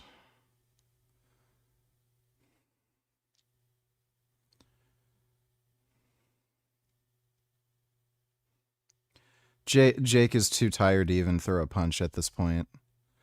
Yeah, he's just taking shots. He can't even throw a punch. Yeah, that's a knockdown. Joshua got the knockdown. Hit him right in the face, and he just sat on his ass. It's over. Yeah. Joshua won by knockout. Well, yep. Who would have figured? Anthony Joshua fucking beat up Jake Paul? Really? Okay, well, there you go. That was so bad. Bro, you might as well have just watched Anthony Joshua beat up like a fucking 9-year-old girl. Yeah, and Anthony Joshua's not fucking tired. Well, dude, just look at the difference in their like physique and shit. Like, my God, it looks like Jake doesn't even train, and Anthony Joshua is like fucking ultra jacked.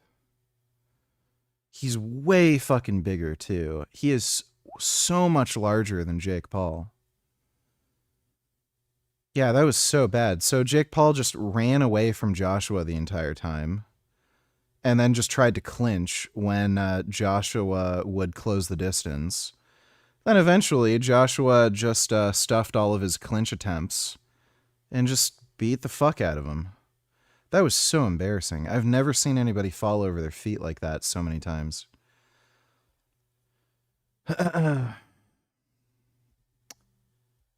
Yeah, that's stupid. Going Fagdros donated $2. Let me see. That was not worth watching. Woman who was on the verge of being hit by a car but was charged with sex. Yeah, this is AI.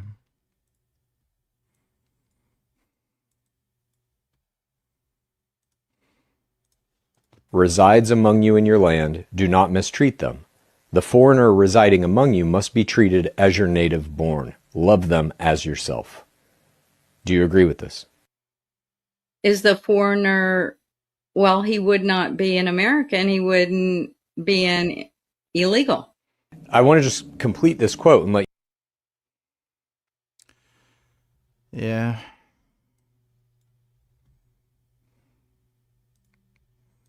It's a Uyghur neighborhood, and most of the Uyghurs here have come from the southern province.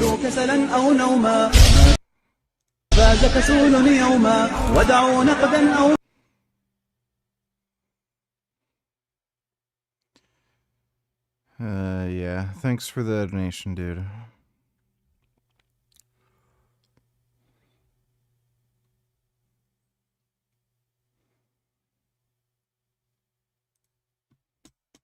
Best efforts to obfuscate any mention of Donald Trump, or frankly anyone implicated in Epstein's pedophile ring, in today's very partial, very redacted release of the files, one very damning piece of evidence managed to slip through the cracks. It reads, quote, during one of Doe's encounters with Epstein... To go 6 rounds with AJ is insane. No, it's not. Not if you run away the entire time. And Anthony Joshua, I don't know if he got paid to go easy on Jake Paul. Like, he's a professional. I think, like, I mean, I was looking at this and being like, why doesn't he just predict his clinch and, like, bait him for the clinch and then just land, like, serious good fucking shots either to the body or his head? He waited until, like, the fucking, like, 5th round to start doing that. So I think Anthony Joshua was fucking around. I don't know if he got paid to go easy on him for the first few rounds to make it go on for a bit longer, but that was not impressive at all. Anthony Joshua clearly was not trying to end the fight as quickly as he could have. He was going easy on Jake for the first few rounds, not really doing anything, letting Jake Paul just dance around the fucking ring. So, no, that's not impressive. he took her to Mar-a-Lago, where he introduced her to its owner, Donald J. Trump. Introducing 14-year-old Doe to Donald J. Trump, Epstein elbowed Trump playfully, asking him, referring to Doe, "This is a good one, right?" Trump smiled and nodded in agreement. They both chuckled, and Doe felt uncomfortable, but at the time was too young to understand why. And to think, Trump put 1,000 FBI agents on the task of redacting every mention of his name, only to allow this one to slip through. The reality is that the broader batch of files is almost entirely redacted, showing pages upon pages of black boxes. Yeah, that's bad. Despite the fact that the law clearly stated that the only redactions should be to protect victims and or minors. That's it. And yet, according to Fox News, that has to all be about Trump. It looks like the DOJ took a slightly different approach, opting instead to apply the same redaction standard to politically exposed individuals and government officials. I wonder why. I wonder if it has anything to do with the fact that one of those government officials was reported as being Jeffrey Epstein's best friend for a decade and has more photos alongside Epstein than I have with my own family. It goes without saying, but the reference to Trump is as disgusting as it is predictable. The only reason that we don't have these files in full is expressly because Trump is mentioned in them, just like in this one instance.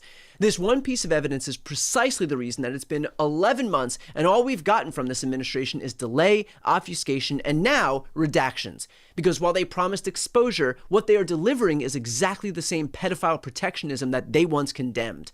In fact, this isn't the only damning evidence that slipped through the DOJ's fingers. You'll notice that there's a photo of Epstein with one of his victims holding a giant check for $22,500 signed by Trump. If that looks familiar, it's because there was a page in Epstein's birthday book where Epstein and a longtime Mar-a-Lago member joked about selling a, quote, fully depreciated woman to Donald Trump for $22,500. That was revealed by the Oversight Committee, Democrats, in September, and now their reporting is corroborated just 2 months later with the release of this page in the Epstein files. It's almost like everything the Democrats have been saying for months has been true, and everything the Republicans have been saying for months has been part of their effort to cover up for a pedophile ring because their priority is protecting the criminals and not the victims. Now, it's also worth noting that despite these incriminating pieces of evidence, the vast majority of these files have been redacted, if not just completely suppressed and unreleased. Lest you think that's going to fly with even Who the hell? I don't know what else there. Like, you're gonna have to wait till Trump's out of office. Then, like, hopefully he's still alive by then, and then you can arrest him. This is just crazy.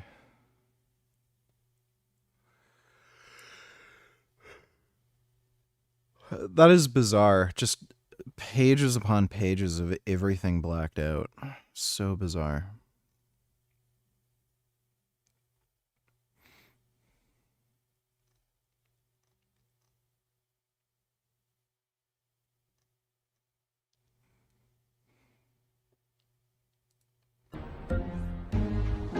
Maar die doet die hond eens even. Niveau. Nothing. Ik ben van de vijfde milo. What the fuck even was that?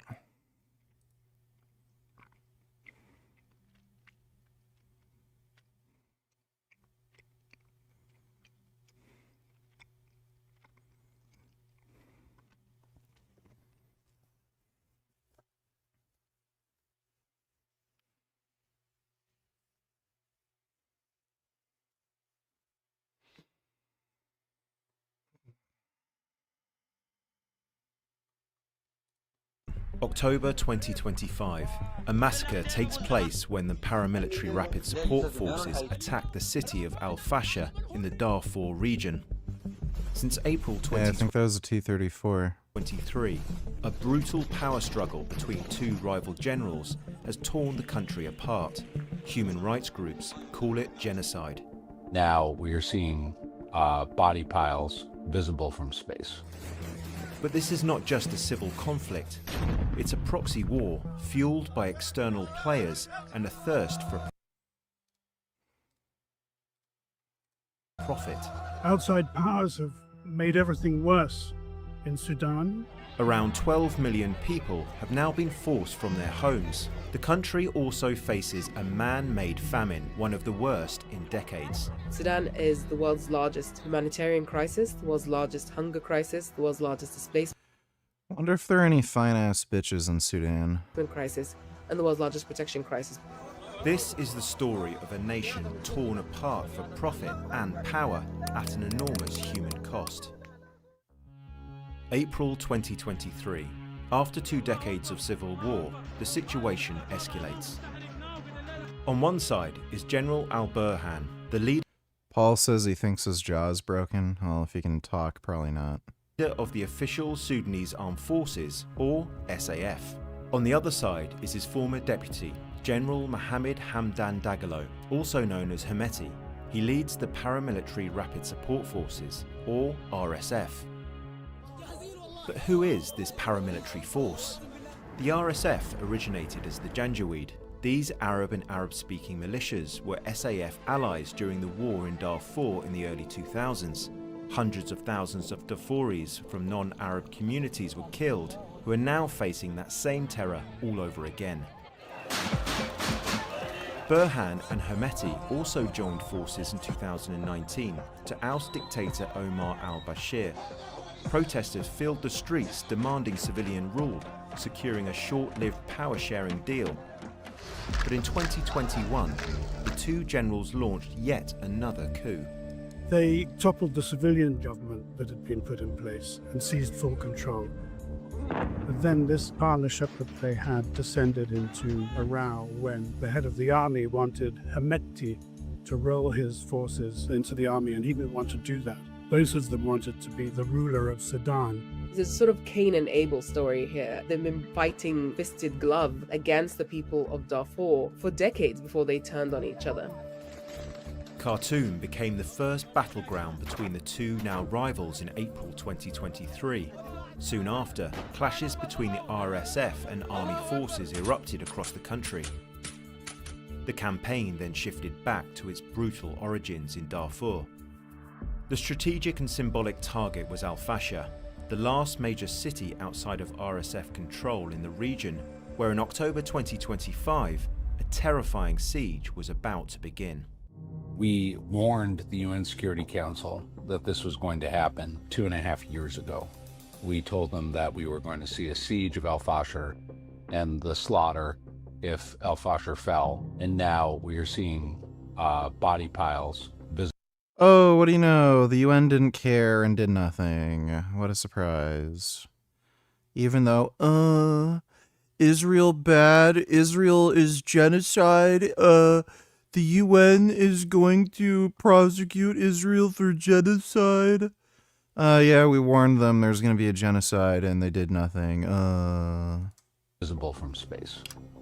Al-Fasher has been surrounded by what we call a kill box. They've built an earthen wall to trap the people inside that completed just in the past few weeks. And as that wall completed, we knew the end was near. There were pickup trucks with guns mounted on the back, blocking alleys and side streets. Simultaneous to that, we see objects consistent with bodies appear. In all of these You know, I bet if you were to ask any of these people in the militia, like, why they're killing these people, yes, we have to kill them because they eat the poo-poo, and we do not know why they are gay. That's literally it. Locations, none of these objects were visible 24 hours before. In some of the cases, we'll see a discoloration. The blood discolorations we're talking about are about 0.5 meter and immediately appear around a cluster of objects consistent. Dude, like, that's so fucking crazy. Like, there's people just living in the middle of fucking nowhere, like, just surrounded by dirt, and they just, like, go up and just murder everybody for no reason. With human bodies. We received word from the ground that 1,200 people have been killed in the first 24 hours. By nightfall, it was 10,000. By Tuesday, we couldn't reach those people anymore, and we haven't heard from them again. RSF-linked accounts have shared footage on social media that appears to document their own atrocities. One verified video filmed from the berm around Al-Fasher shows dozens of bodies in the trench below. The RSF have denied targeting civilians, blaming rogue actors instead. لجنة التحقيق تبدأ فورا في تحقيق ومحاسبة أي جندي أو أي ضابط ارتكب جرم أو تجاوز حدوده في حق أي إنسان. But for the survivors of Al-Fasher, the memory of the massacre is still raw. زور 50 نفر 60 نفر في الشارع واحد 10 نفر 20 نفر تقول تك تك تك تك تك إلى ما بينتهي الشارع الثاني تخش في الشارع الثاني تك تك تك. قتلوا الأساكن وهربوا العربات ودبوا الناس كل شيء يعني كل شيء في الفاشر ده احنا شفناه أي حاجة شيء في الحياة ده شفناه. And for those who did escape, the nightmare hasn't ended.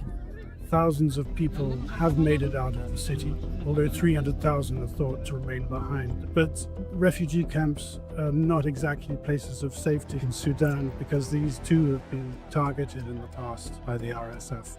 Sudan is the world's largest displacement crisis, with around 12 million people uprooted inside and outside the country. This is a humanitarian catastrophe. But this is not an accident. It is a strategy.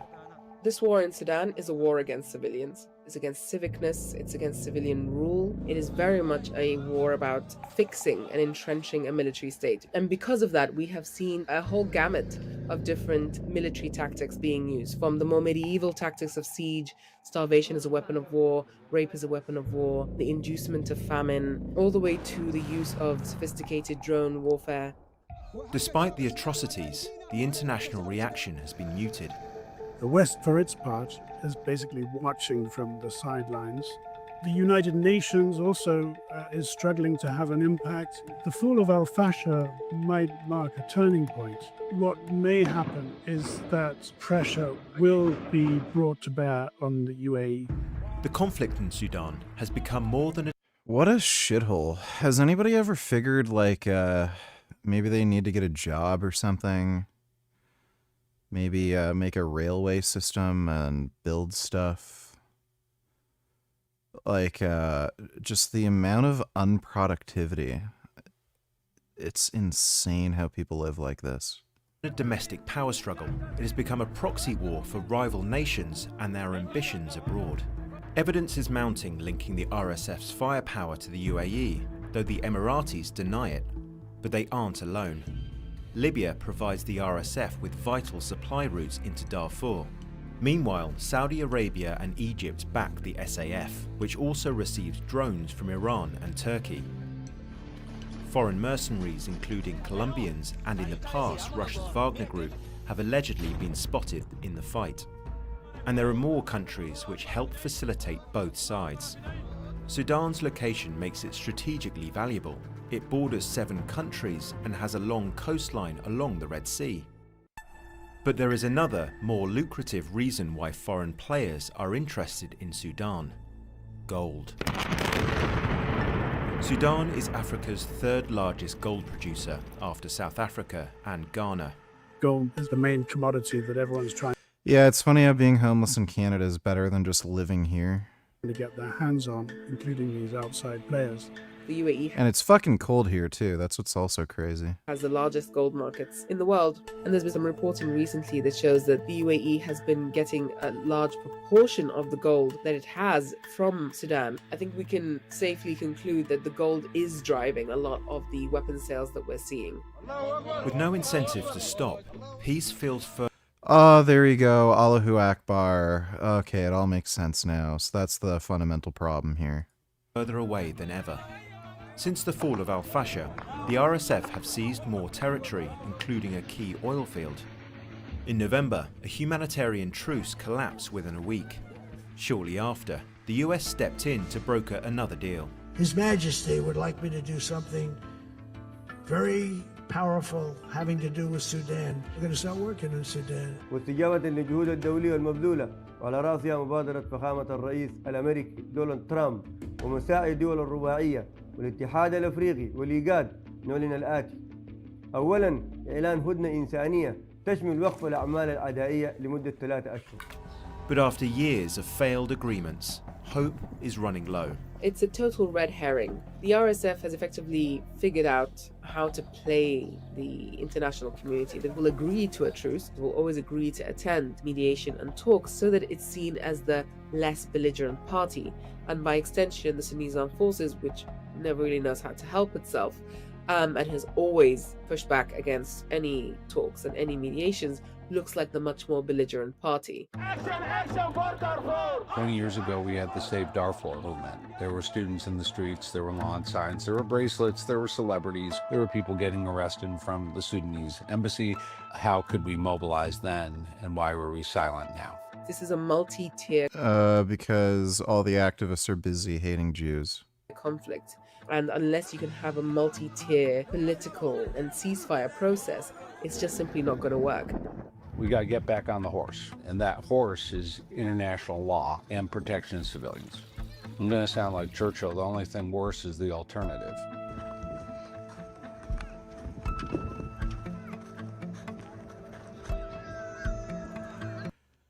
That is pretty fucked. Fuck that country. Glad I don't live there or anywhere in Africa, for that matter.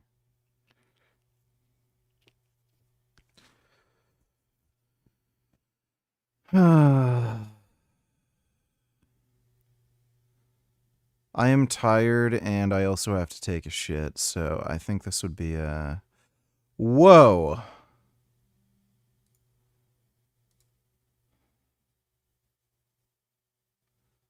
Jesus, look at the head on that kid. Eigenlijk, ik kan alleen maar zo heel ver van dingen kijken, alleen maar met mijn bril. Want met dit oog zie ik helemaal niks, maar met dit oog maar een paar procent. Maar toch ging mijn vader wat oefeningen doen van hoofd. Zo. Jesus. Imagine being born with a head like that. What an ugly kid. Okay, well, I'm gonna take a shit and go to bed. So,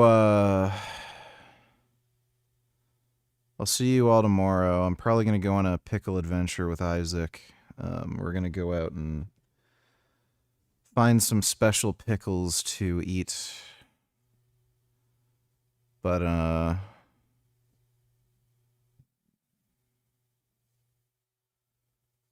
see you all tomorrow. Big thanks to everybody who donated on Streamlabs. Really appreciate it. And sweet dreams.